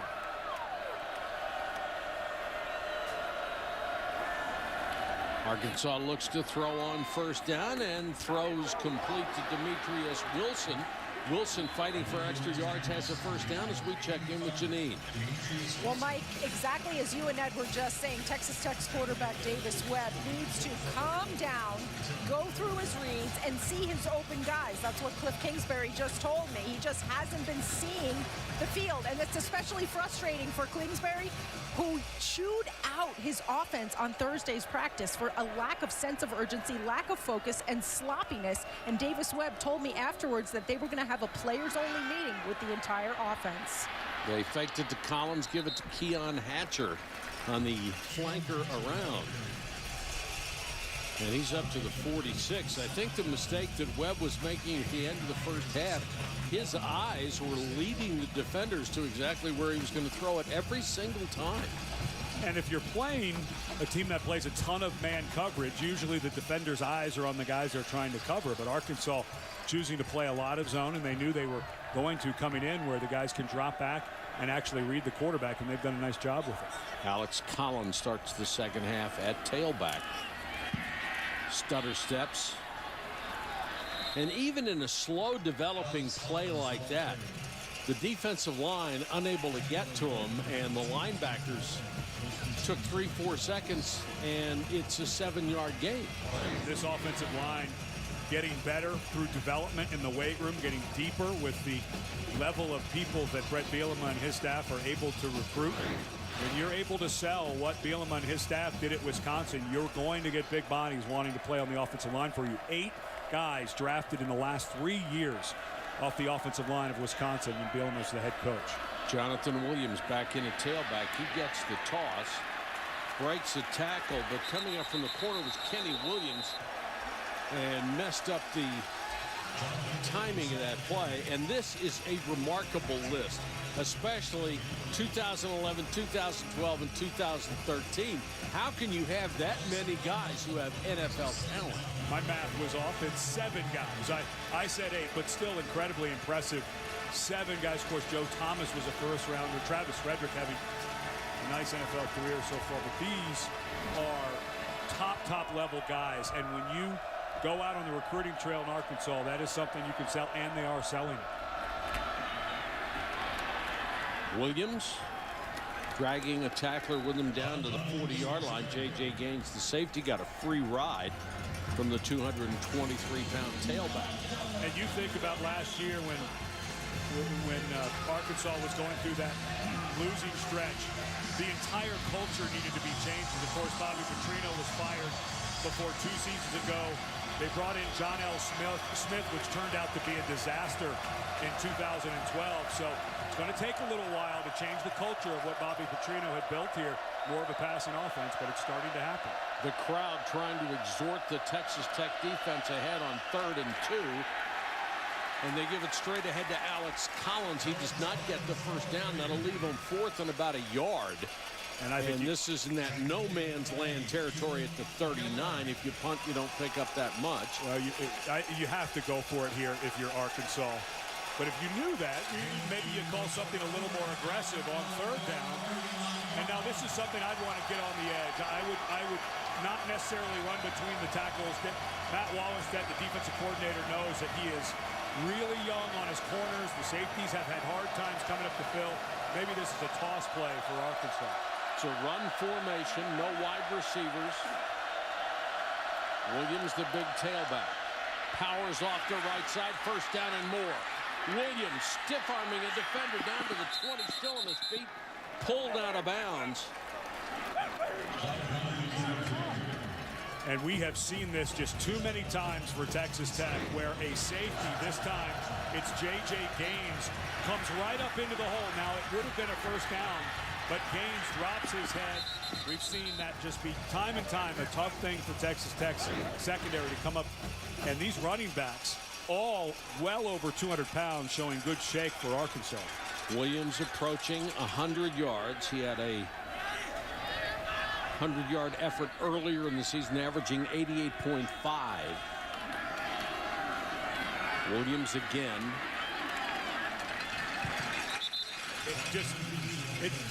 Texas Tech just has to get better at tackling when they have a guy free. That time, number 9, Brandon Jackson, is standing there ready to make the tackle and just doesn't make it. And we've got to build up some athleticism, some experience, but the 2nd and 3rd level for Matt Wallerstadt's defense just not very good right now, coming up into the hole. They've had bodies there to come up and make the tackle, but Arkansas's running backs have really put the shake on Texas Tech and made a bunch of guys miss right at the line of scrimmage. Allen under center. Alex Collins is the deep man.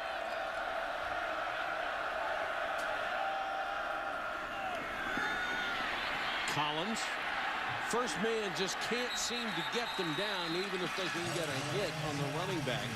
Keenan Ward, the safety, made the stop, but not before they got to the 11-yard line. The line to make the 8.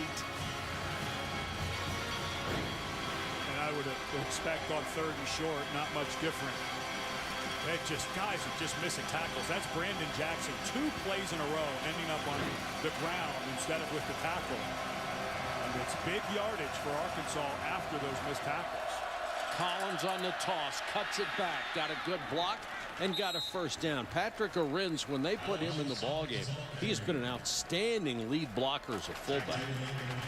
10 plays on the drive, 9 runs, not surprisingly, and the clock just melting. And Arkansas about to get up 2 scores on Texas Tech, who you suspect might have the weapons to come back, but they haven't shown it yet. If you're a defender and you see Arins in the ballgame, so, oh, good, another 257-pound guy who's going to throw a block at my legs. 1st and goal. Williams already has a career day with 3 touchdowns. Bidding for more. B.J. Fehoko, the transfer from Utah, was in on that stop.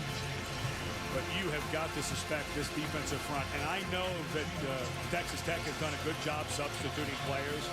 But those linebackers and those safeties start to get worn out as well. You've seen so many missed tackles. Guys who have been in position. But this defensive front is just being dragged around this field right now. 2nd and goal.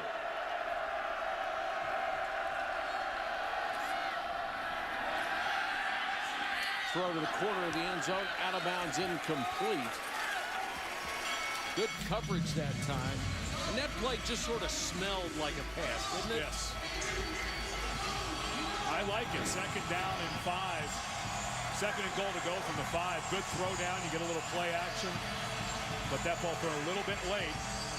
But now on 3rd and 5, as crazy as it sounds, you would think this is a throwdown, but I think for Arkansas, you may consider a run. They've just had their way here on this drive, running the ball.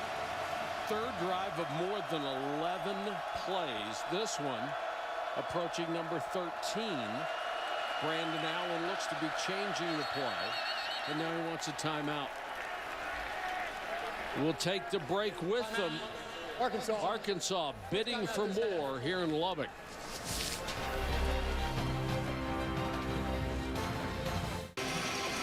Monday Night Football is a matchup between a pair of reigning division champs. LaShawn McCoy leads Philly's dynamic high-speed offense against two-time Pro Bowl quarterback Andrew Luck and the Colts. Monday Night Football, Eagles and Colts, 8:30. Third and goal here. Arkansas trying to add to its lead. Brandon Allen in the shotgun. Corliss Marshall, the running back. Blitz coming. They fake it to Marshall. Touchdown on the scramble. Brandon Allen had nowhere to go, but he kept the play alive and then saw an alley and took it.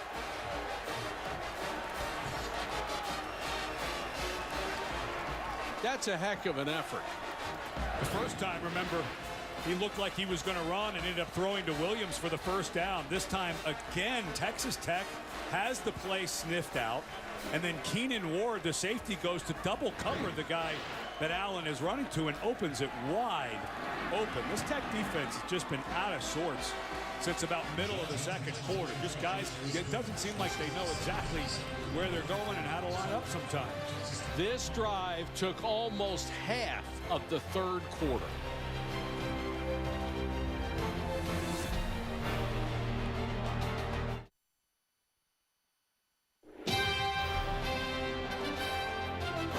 ESPN's College Football on ABC. Brought to you by Chevrolet. Find new roads. Some of the memorabilia here at Texas Tech honors Gabe Rivera, a terrific defensive lineman from the late 70s, early 80s, who's enshrined today into the Texas Tech Football Ring of Honor. He was an unbelievable player. Goes up on the Ring of Honor with guys like Donnie Anderson and E.J. Holub.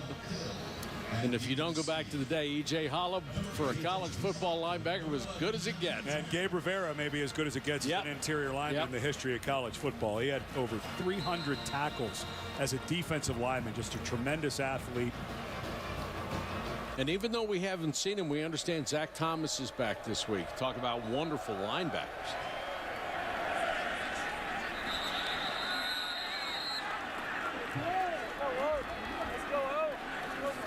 Check in with Chris Cotter. And let's go AT&T inside the headset, Mike, and Iowa State offensive coordinator Mark Mangino dialing up this Sam Richardson to E.J. Bibbs connection. Hawkeyes still lead the battle for the Cy Hawk Trophy, though, 14-10 over on ESPN.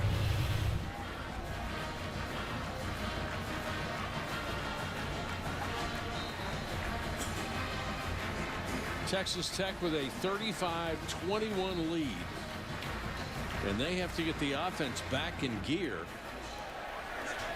to try to cut into this margin. Webb throws to the outside, and his receiver is just smeared by Rohan Gaines, and Reginald Davis slow to get up. Holy cow, was he hit.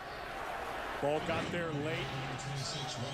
Webb on that, watching that side again, and just a good, clean tackle.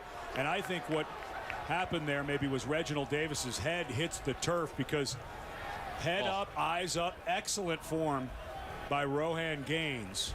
Did not target, did not go at the head, but I'm not so sure that Reginald Davis, unfortunately, because he came down so hard, his head didn't slap very hard on the ground, but that was a clean tackle. Just a monster shot from the safety.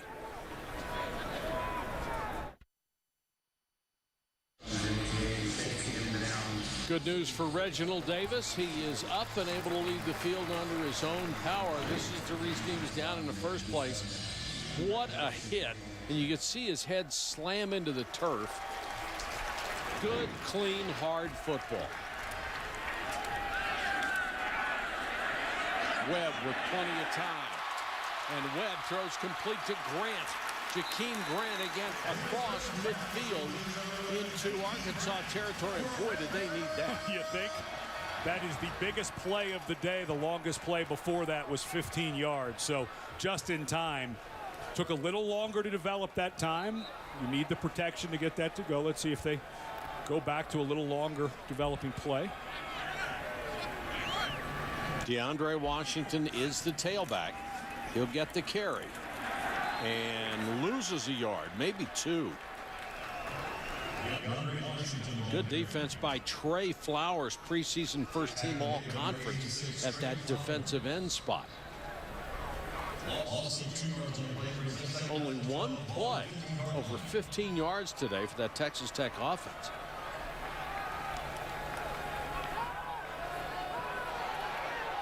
Webb with time, hangs in the pocket, throws underneath.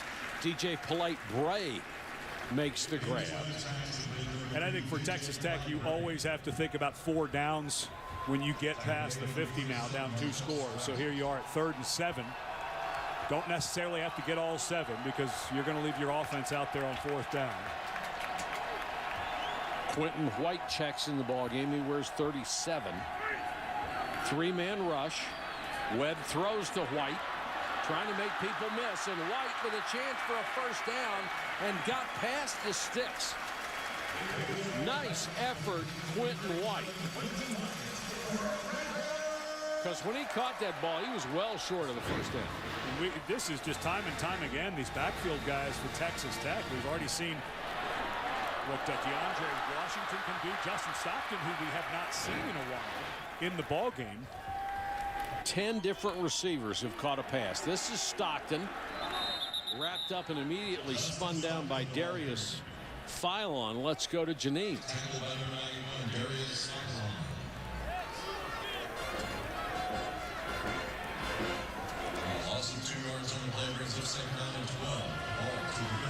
Obviously having a technical problem with Janine's microphone. We'll get back to her. Webb on the post over the middle, too far for Grant. All right, let's try Janine again. Hey guys, sorry, I was just talking to trainer Jeremy Bush here for Texas Tech. Reginald Davis is okay. He had the wind knocked out of him. They were checking his ribs and abdominal area, but after taking a couple of sprints up and down the sideline, he's good to go. All right, thanks, Janine. Good to know. Big 3rd down and long here. 3-man rush. Webb with time. Floats it over the middle, and it's going to be a touchdown to Grant. What a touch pass from Davis Webb. And somehow Grant beat the middle of that defense.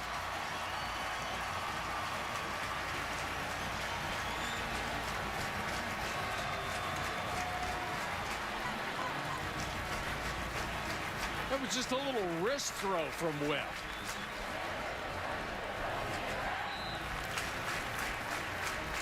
Good pocket work, too. Yes, it Stayed was. in there for a really long time.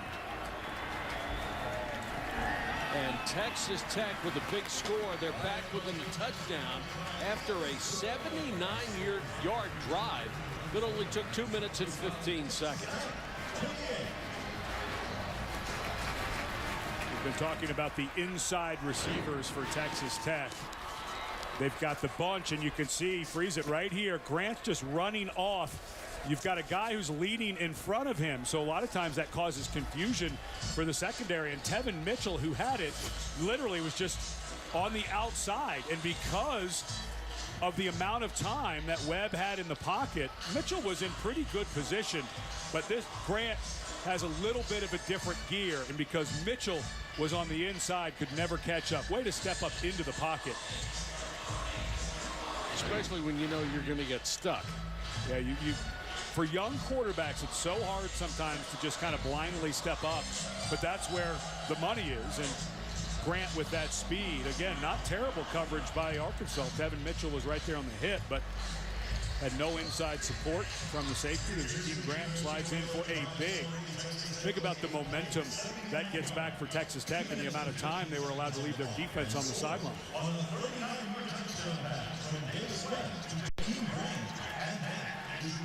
Now comes the big test. Are you going to be able to stop Wisconsin? So far, the answer to that, or Wisconsin, I keep saying Wisconsin, because it's Brett Bielema and it's his offense. They certainly look like Wisconsin. But are you going to be able to stop Arkansas? And so far, the answer is no.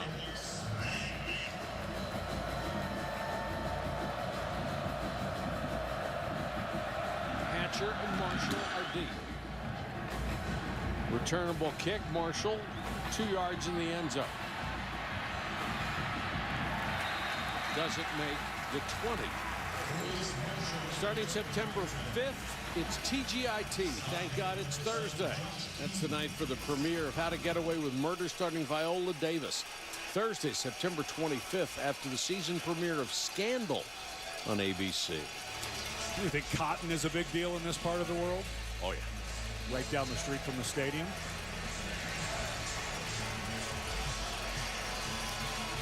And Davis Webb needed a drive like that. That was a really tough end to the first half.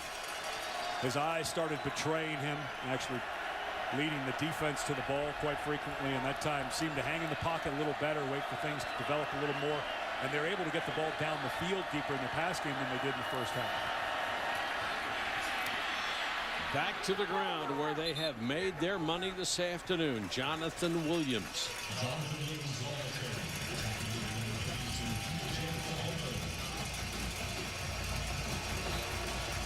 Well, we mentioned right at the top of the broadcast the contrasting styles between Arkansas and Texas Tech, and there you can see it completely flipped on its head. Williams over the 100-yard mark at 107 on 16 carries. And it is just a relentless drive for Arkansas. Hunter Henry moves early. Prior to the snap, false start. Offense, number 84. 5-yard penalty. It remains first down. One of the few Arkansas mistakes. Yeah. Well, I was just going to say, earlier in the game, they had a holding on a first down that made it 1st and 20, and they were able to pick up that. So let's see what happens on 1st and 15. And for Texas Tech defensively, we have not seen from Matt Wallerstedt, the defensive coordinator, many blitzes on downs you don't expect it. And because they haven't been able to do much, maybe you can start dialing something up against 1st and 15, bring a little pressure, maybe get a lost running down. On 1st and 15, the draw to Williams. Able to get outside and make guys miss again, and picks up 6-7 yards. The amount of missed tackles right around the line of scrimmage for Texas Tech is astonishing. I don't know that I've seen, that time it was Keenan Ward, I don't know that I've seen this many times in a game where a defender comes up, has his assignment, is in the place to make the tackle, and just gets completely left at the line of scrimmage. It's happened time and time again for the Red Raiders this afternoon. The first guy, even the second guy, have consistently missed. Texas Tech shows blitz. Williams runs through it, runs over one man, drags 2 more for a first down out at the 40. Now that is a man. Let's go to Janine. Well, Mike, just as you and Ed were saying, Matt Wallerstedt for Texas Tech has been just trying to figure out the best combination of guys. He's been sitting them down and basically asking them all, what are you seeing and are you understanding what you're seeing? And the coaches on the sideline still having to coach guys up because they have not been in the right positions, and obviously they have been having trouble holding tackles. Janine, you can draw up all the defensive schemes and teach all the techniques you want, but if guys can't make the tackle, it doesn't make any difference. Let's check in with Chris Cotter. All right, Sean, Michigan, it has been tough for them in the big house today against Miami of Ohio, but here's Devin Gardner. Finds Jake Butt, 29 yards, wide open for the score. It's 24-10 right now, Wolverines on top like this. Spot the ball at the 46 of Arkansas. Second down, call it 4. Alex Collins checks in. He'll get the carry, and he'll get the first down. The middle of that defense has really been vulnerable.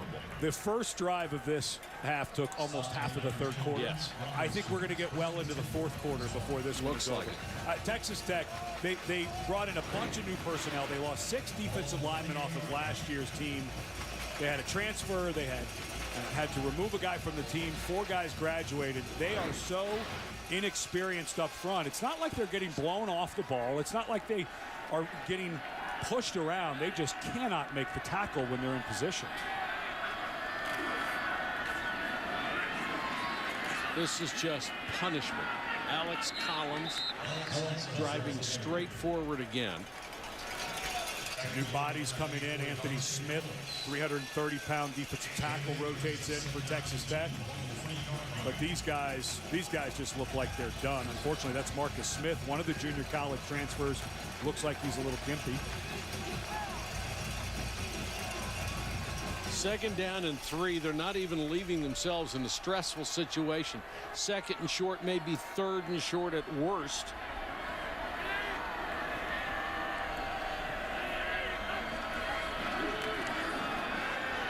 Williams, 1st down. Clock down to 1:31. Or check at 33. They stop it temporarily.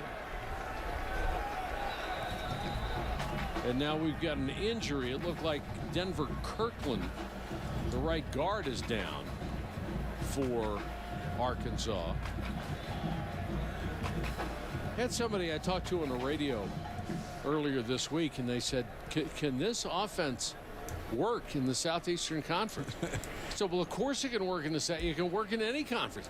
It is a sound scheme, and if you can run the ball like this and control the clock and have a good defense, why wouldn't it work on any conference on earth? I think it'll work going forward. What I'll be interested to see, and Arkansas is light years ahead of where they were last year.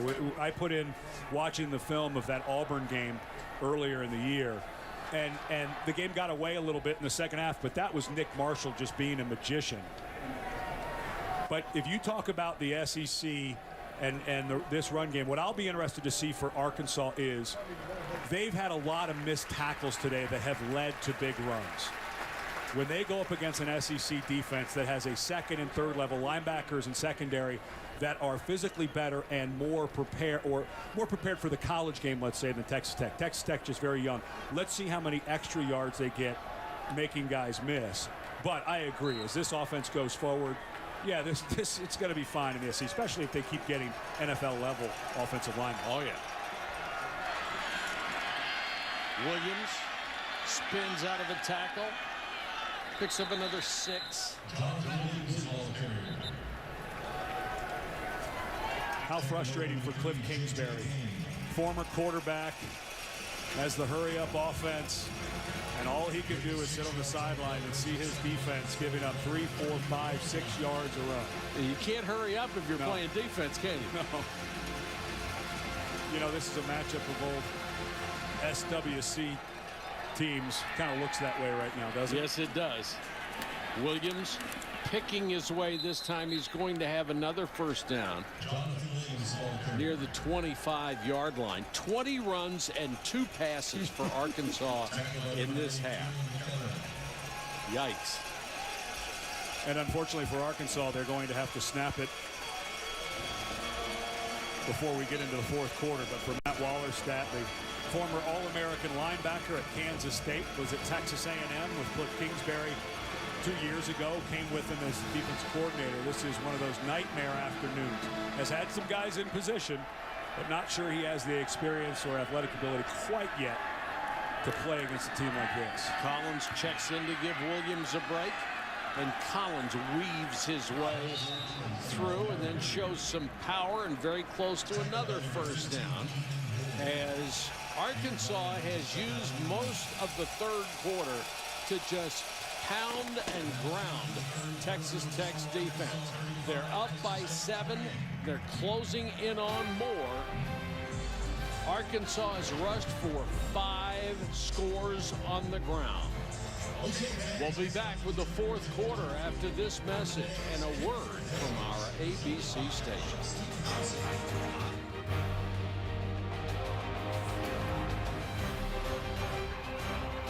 Starting the 4th quarter here at Texas Tech. Arkansas leads by 7, but the Hogs are driving. Second and short.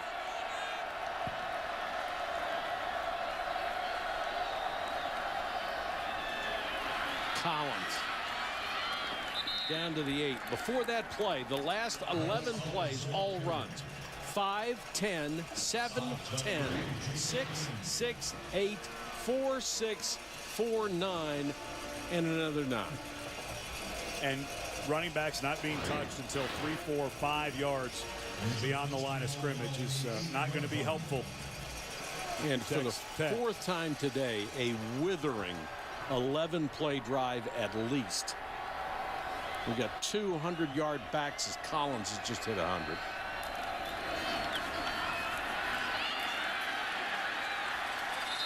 And the cheer goes up from the Texas Tech rooting section as Levy makes a tackle for a gain of only a couple.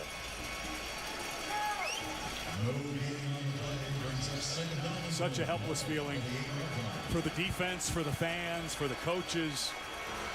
Because there isn't a single thing you can do. And you're only down 7. You're still in the ball game, but there's just nothing that Matt Wallerstedt and his defense can do. Williams is back in to the 5, to the goal line. Touchdown. Patrick Arends again. The lead fullback, number 40, has earned his scholarship today with some big blocks. 4 rushing touchdowns for Jonathan Williams, and this is a clinic on how to run Brett Bielema's offense. A little tougher for them, though, going forward as they slip into SEC West play. Well, they play the toughest schedule in the country. I mean, this is murderer's row that they're facing. Williams has 4 on the ground, 2 others from his teammates, and the lead is back to 14 with 13:59 left from Lubbock, Texas.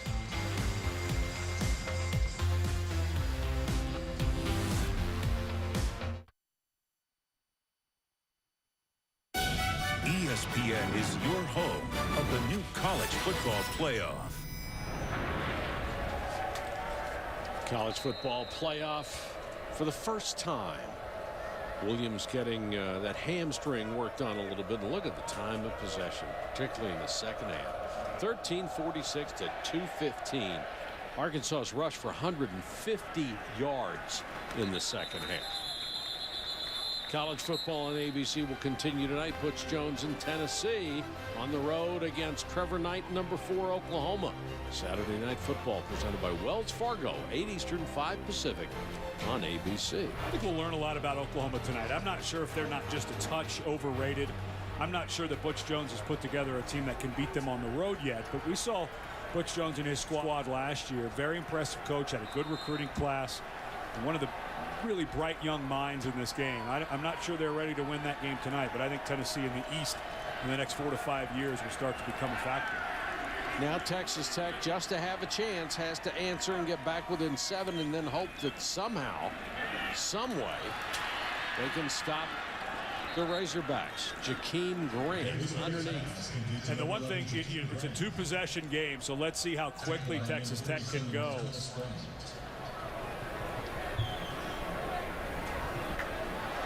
This time to Bradley Marquez, who was hurt earlier. He got a first down and got out of bounds. No, it's short of the first down. I'm sorry. Still need to go fast. A few years ago, they changed the rule where when a runner goes out of bounds, they only stop the clock until they replace it when there's more than 2 minutes left in the half or the game. So clock melted even more.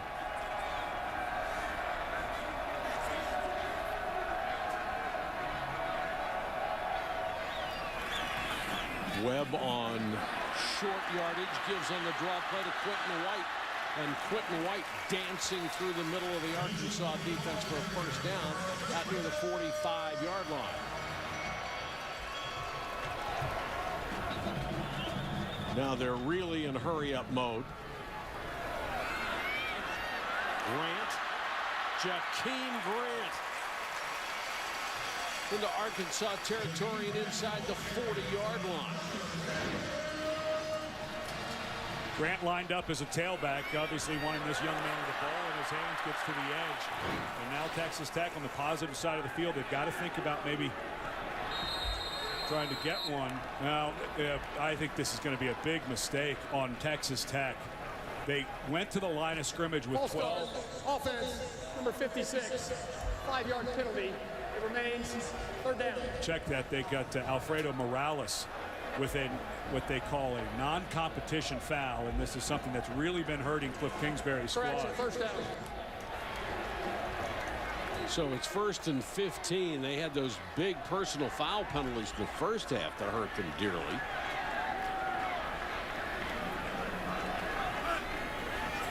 Four-man rush. Webb stands in and has the ball knocked down by DJ Dean as he reached around Reginald Davis, and the crowd thought he had an arm on his back too early. 2 against 2. So 2nd and 15 on a critical drive for Texas Tech. Webb going to have to eat it back at the 44-yard line on what looked like a busted play. I'm not sure. Look, maybe it was a quarterback draw, but there's a look back at DJ Dean. I don't think that was pass interference. You're allowed to have that trail hand on there as long as you don't change it, and I think Dean did a nice job. But a little booze came out on what was a quarterback draw. It's 2nd and long. Webb obviously not the fastest guy on the field. I think I agree with the Boo Birds on that call. They've got to get 3rd and 15 right, so they use the timeout. ESPN's College Football on ABC.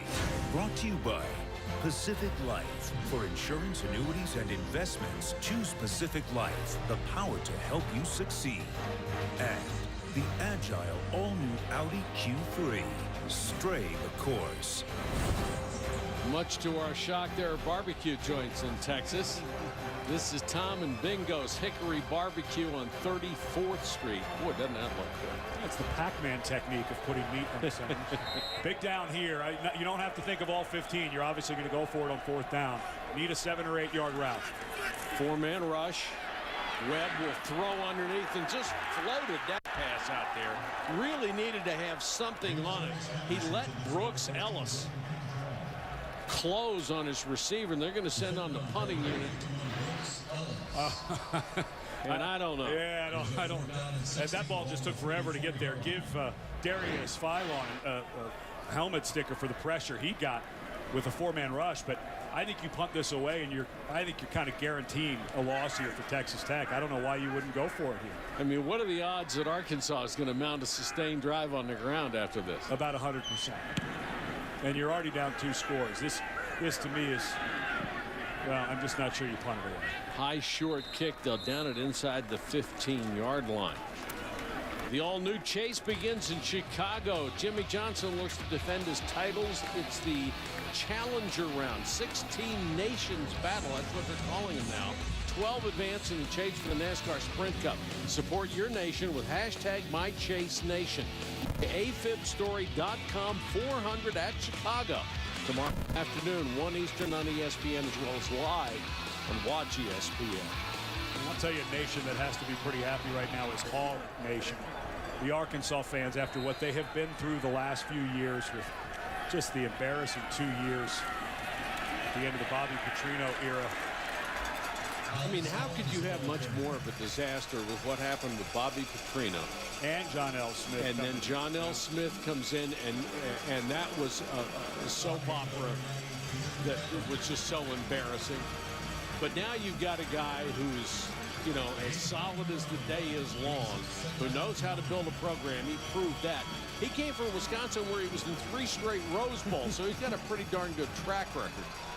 And you can see it. The coaches always say film doesn't lie. When I was studying Arkansas this week, especially in that Auburn game, they were toe-to-toe. They can match up physically now in their league, or they're getting much closer. Alex Collins on the draw, breaks through tacklers, and he's off to the races. 30, 20, 10, slows up, and got the touchdown anyway. Well, it wasn't a sustained drive, but it counts anyway. And what a run by Alex Collins. This is what they have done the entire ballgame, particularly the second half. Run up the middle and just pick their way for extra yards. Then he broke through the last line of defense. A lot of delays for Arkansas, which is really hard for an offensive lineman. The longer it takes for that play to develop, the longer you have to hold your blocks. And now a lineman for Arkansas down getting ready for the PAT. But luckily for Alex Collins, he was able to clear the goal line before Justice Nelson. Good hustle here. Yes, it was. Wow, that's much closer. It's a touchdown. He was across the line, but what a good lesson for any young player. Finish through the goal line, get the ball across the goal line as Collins was slowing down there. How embarrassed would Alex Collins have been? This is pretty good. 54 carries, 387 yards. These are numbers that passers put up, not running backs. 4 drives with at least 10 rushes, 20 first downs on the ground, and 7 rushing touchdowns. He comes as advertised. This is no surprise to anybody. And it's not the first time he's been around hogs. He grew up on a hog farm.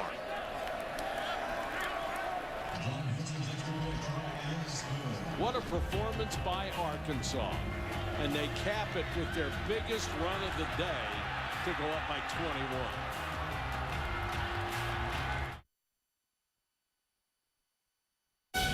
ESPN is your home of the new college football playoff.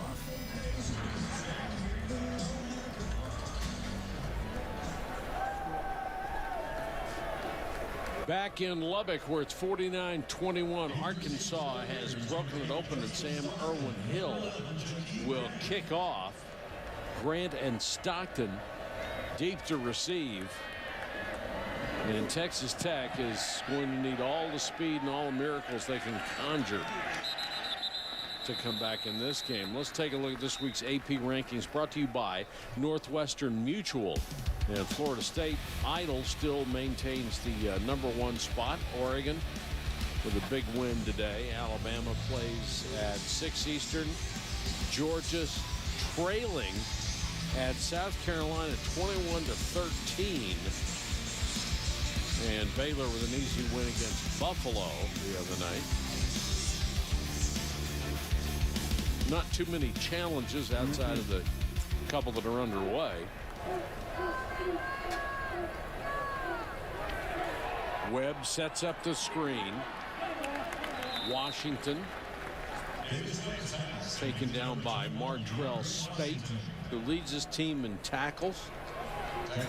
Spate becoming a very physical presence for Arkansas. They have really shown a lot of improvement over last year. Draw to Washington. Running room. 40 still on his feet. Arkansas the last couple of series not particularly sharp in the tackling department either.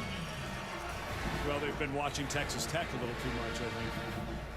But Texas Tech has a lot to build on. I know this is a frustrating day for them, and defensively they have a long way to go, but luckily they don't play a lot of teams in their league that look like, I was going to say Wisconsin like you, Mike, like Arkansas.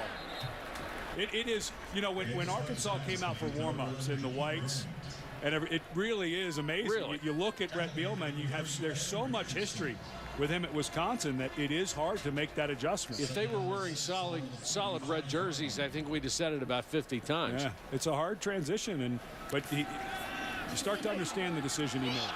Webb has that one tipped in the air and nearly picked. Brooks Ellis, who's had a really good game as the middle linebacker, got his hands on that one.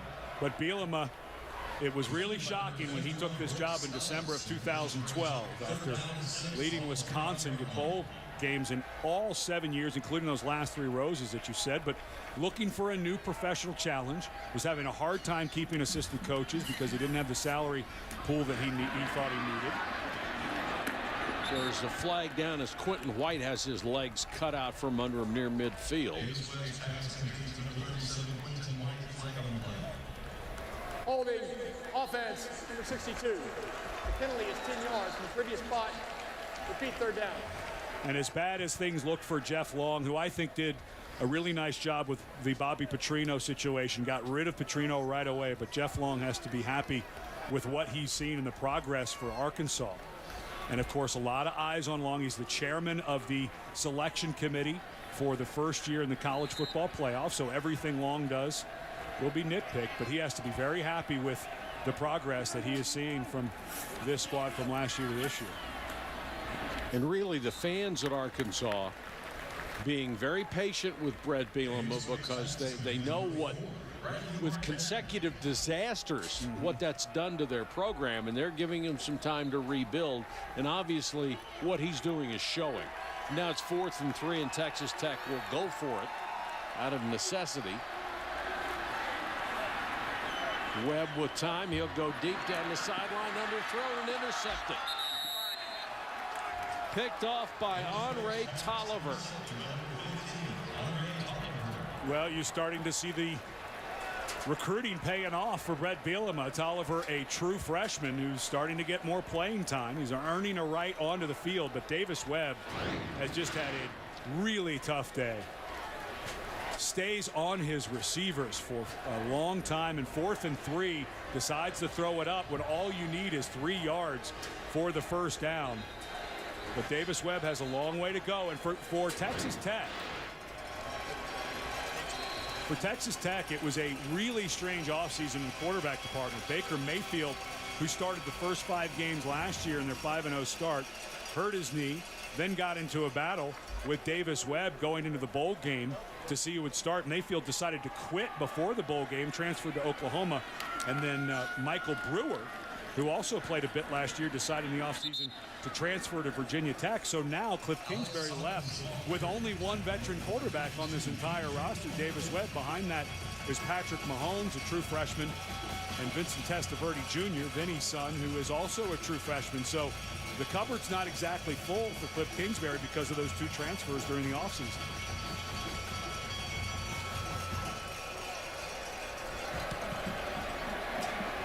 And Wisconsin coming out with Alex Collins as the tailback, and their job.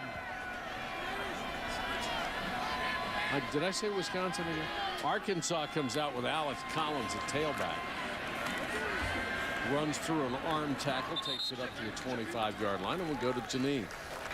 Well, guys, you know, when the Razorbacks were in the midst of that record-setting 10-game losing streak, the coaches described the psyche of their team and their quarterback, Brandon Allen, as, quote, fragile. Well, Brandon Allen told me he was most proud of the fact that despite that, they never lost confidence. They felt as if in every game that they had a chance to win. Well, he said now they are light years from where they were at the end of last season. He said they see the baby steps they've taken and how far they've grown. And you know what, guys? I think everybody else is seeing it now, too. And what a struggle it was for him, Janine, last year, because he had a bad shoulder the last 8 games of the season and had to take pain-killing injections before every game. And that's something fans don't necessarily understand, and he wouldn't play well and because he didn't have a good surrounding cast around him, for one thing, and he'd be booed by the fans. And here's this kid who's taking shots every week in his shoulder just to get on the field. And not able to practice. Exactly. I mean, imagine a new offense, a completely different offense than what you ran under Bobby Petrino and John L. Smith. Plus the turnover of the coaches, the confusion of what's going on for these young men. Give a lot of credit to the young men who've stuck around this program, are really showing great improvement. Not sure they're going to factor into the championship in the SEC West this year, but don't be surprised if they make some noise and have something to say about who plays for the SEC championship before it's over. Here's what Arkansas has to look forward to. Number 7, Texas A&M. Number 3, Alabama. Number 6, Georgia. Then skip 2 games. Number 10, LSU. Number 14, Ole Miss. Number 20, Missouri. Thank you so much. And Mississippi State right outside the top 25. And oh, by the way, Northern Illinois a favorite to win their conference this year. So this is, when I saw their schedule, I was shocked at how hard it is. Clearly the hardest schedule in the country. So they'll get better in the wins department because they're just so much better than they were last year.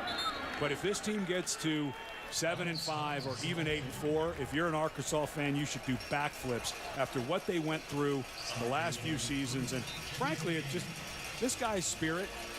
You know, when you talk to Brett Bielema, he's the type of guy that I would have wanted to go play for. he speaks his mind. He's not afraid to go out on a limb and say some things, challenge some other programs, but he backs it up. They work hard. They've worked hard on their communication with their players this offseason. It's been impressive to see the growth from last year to this year in the program. You know, look at that schedule. I was looking to see if the Seattle Seahawks were on there, but the only thing it was missing. And again, able to pick their way right through the middle of that defense. And it's not like it's a straight ahead burst, a couple of steps to the side, a couple of steps back the other way. And there's still running room after they make those moves straight up the middle. Well, last week against FCS opponent Nicholls State, it's a bit of a laugher, but you look at the yards per play and the yards per rush today. Again, this isn't an SEC-level defense that they're going to face, but not bad players for Texas Tech. They've had some guys in position, but this running game, the runners for Arkansas and the runners for Texas Tech today, frankly, have all run really well.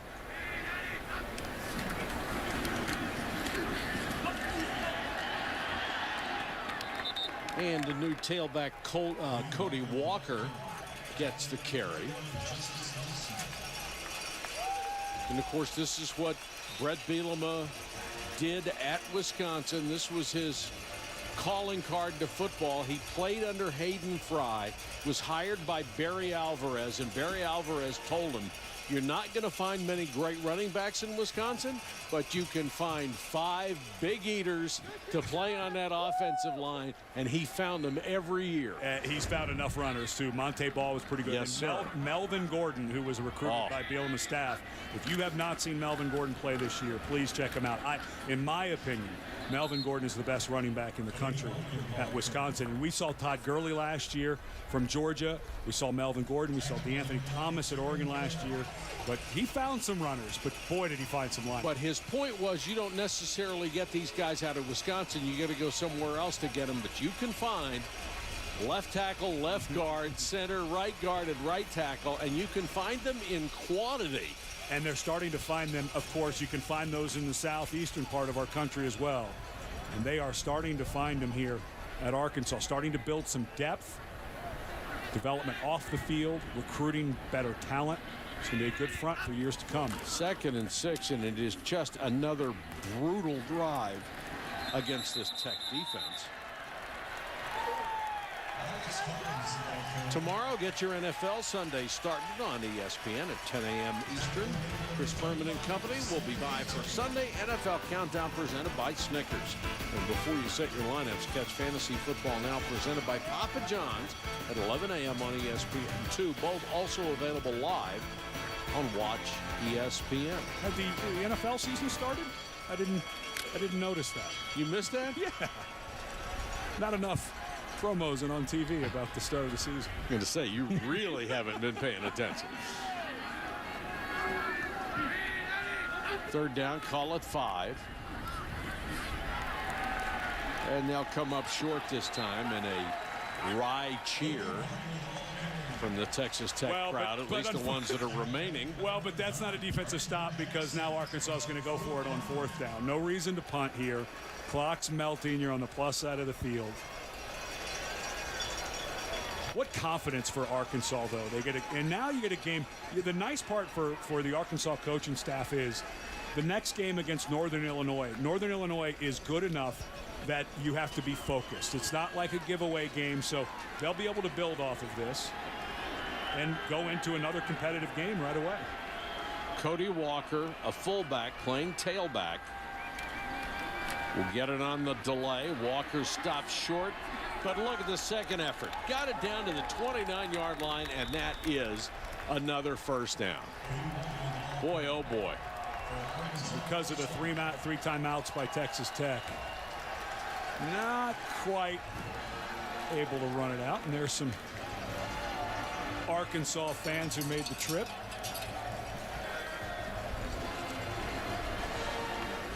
Not sure Texas Tech's going to use any more of those 3 timeouts, so this ball game looks like it's in the books. And a frustrating afternoon it has to be for Cliff Kingsbury. They had a little bit of momentum there in the first half. They did. They started to get the ball to some of their really good playmakers. And Arkansas is going to be able to run it out because Texas Tech won't take its time out. Nice move here, just taking a knee, not trying to gain any more yards, not trying to get any more points. This is our good hands play brought to you by Allstate. Excellent defense against Webb, and good hands by the defense guys, getting their hands up, knocking down a lot of balls. And this has got to feel good. Texas Tech with their throw game, if you're an Arkansas fan, as bad as they were in the secondary at times last year, to see them come out and get that many hands on balls and play as well as they did in the secondary has to feel pretty good.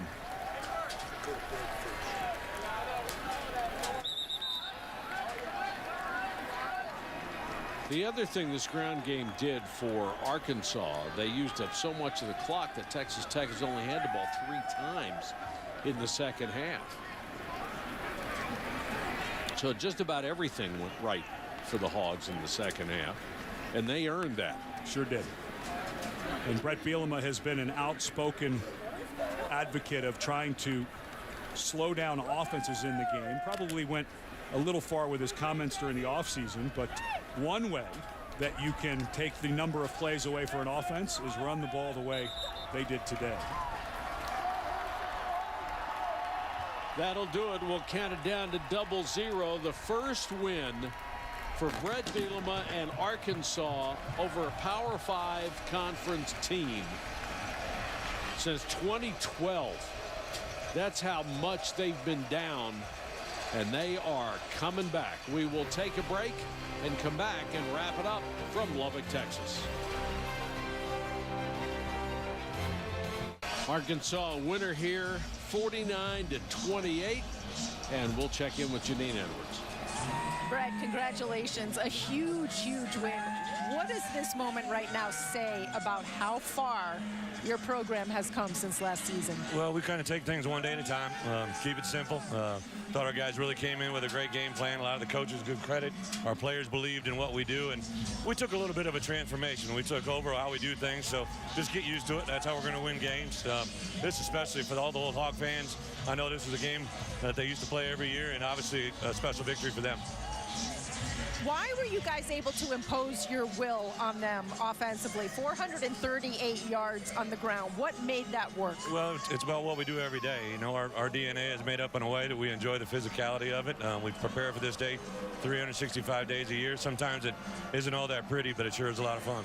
What are you most proud of right now? I'm proud of our guys. You know, they took a lot of shots over the last year, you know, and been through a lot, but this is just the beginning, man. I can't wait. We got an excellent team coming in. Northern Illinois going to be riding, flying sky high, and excited about the opportunity to come back home. Congratulations. Job well done. Thank you. Mike? All right, thank you, Janine. Final thoughts. This looks like Arkansas is going to be back very quickly. Not sure if it's this year, but it's going to be soon. All right, the final 49-28 for Ed Cunningham and Janine Edwards and our entire crew. This is Mike Patrick. Thanks for watching, everybody. Now we'll send you to John Saunders in the studio.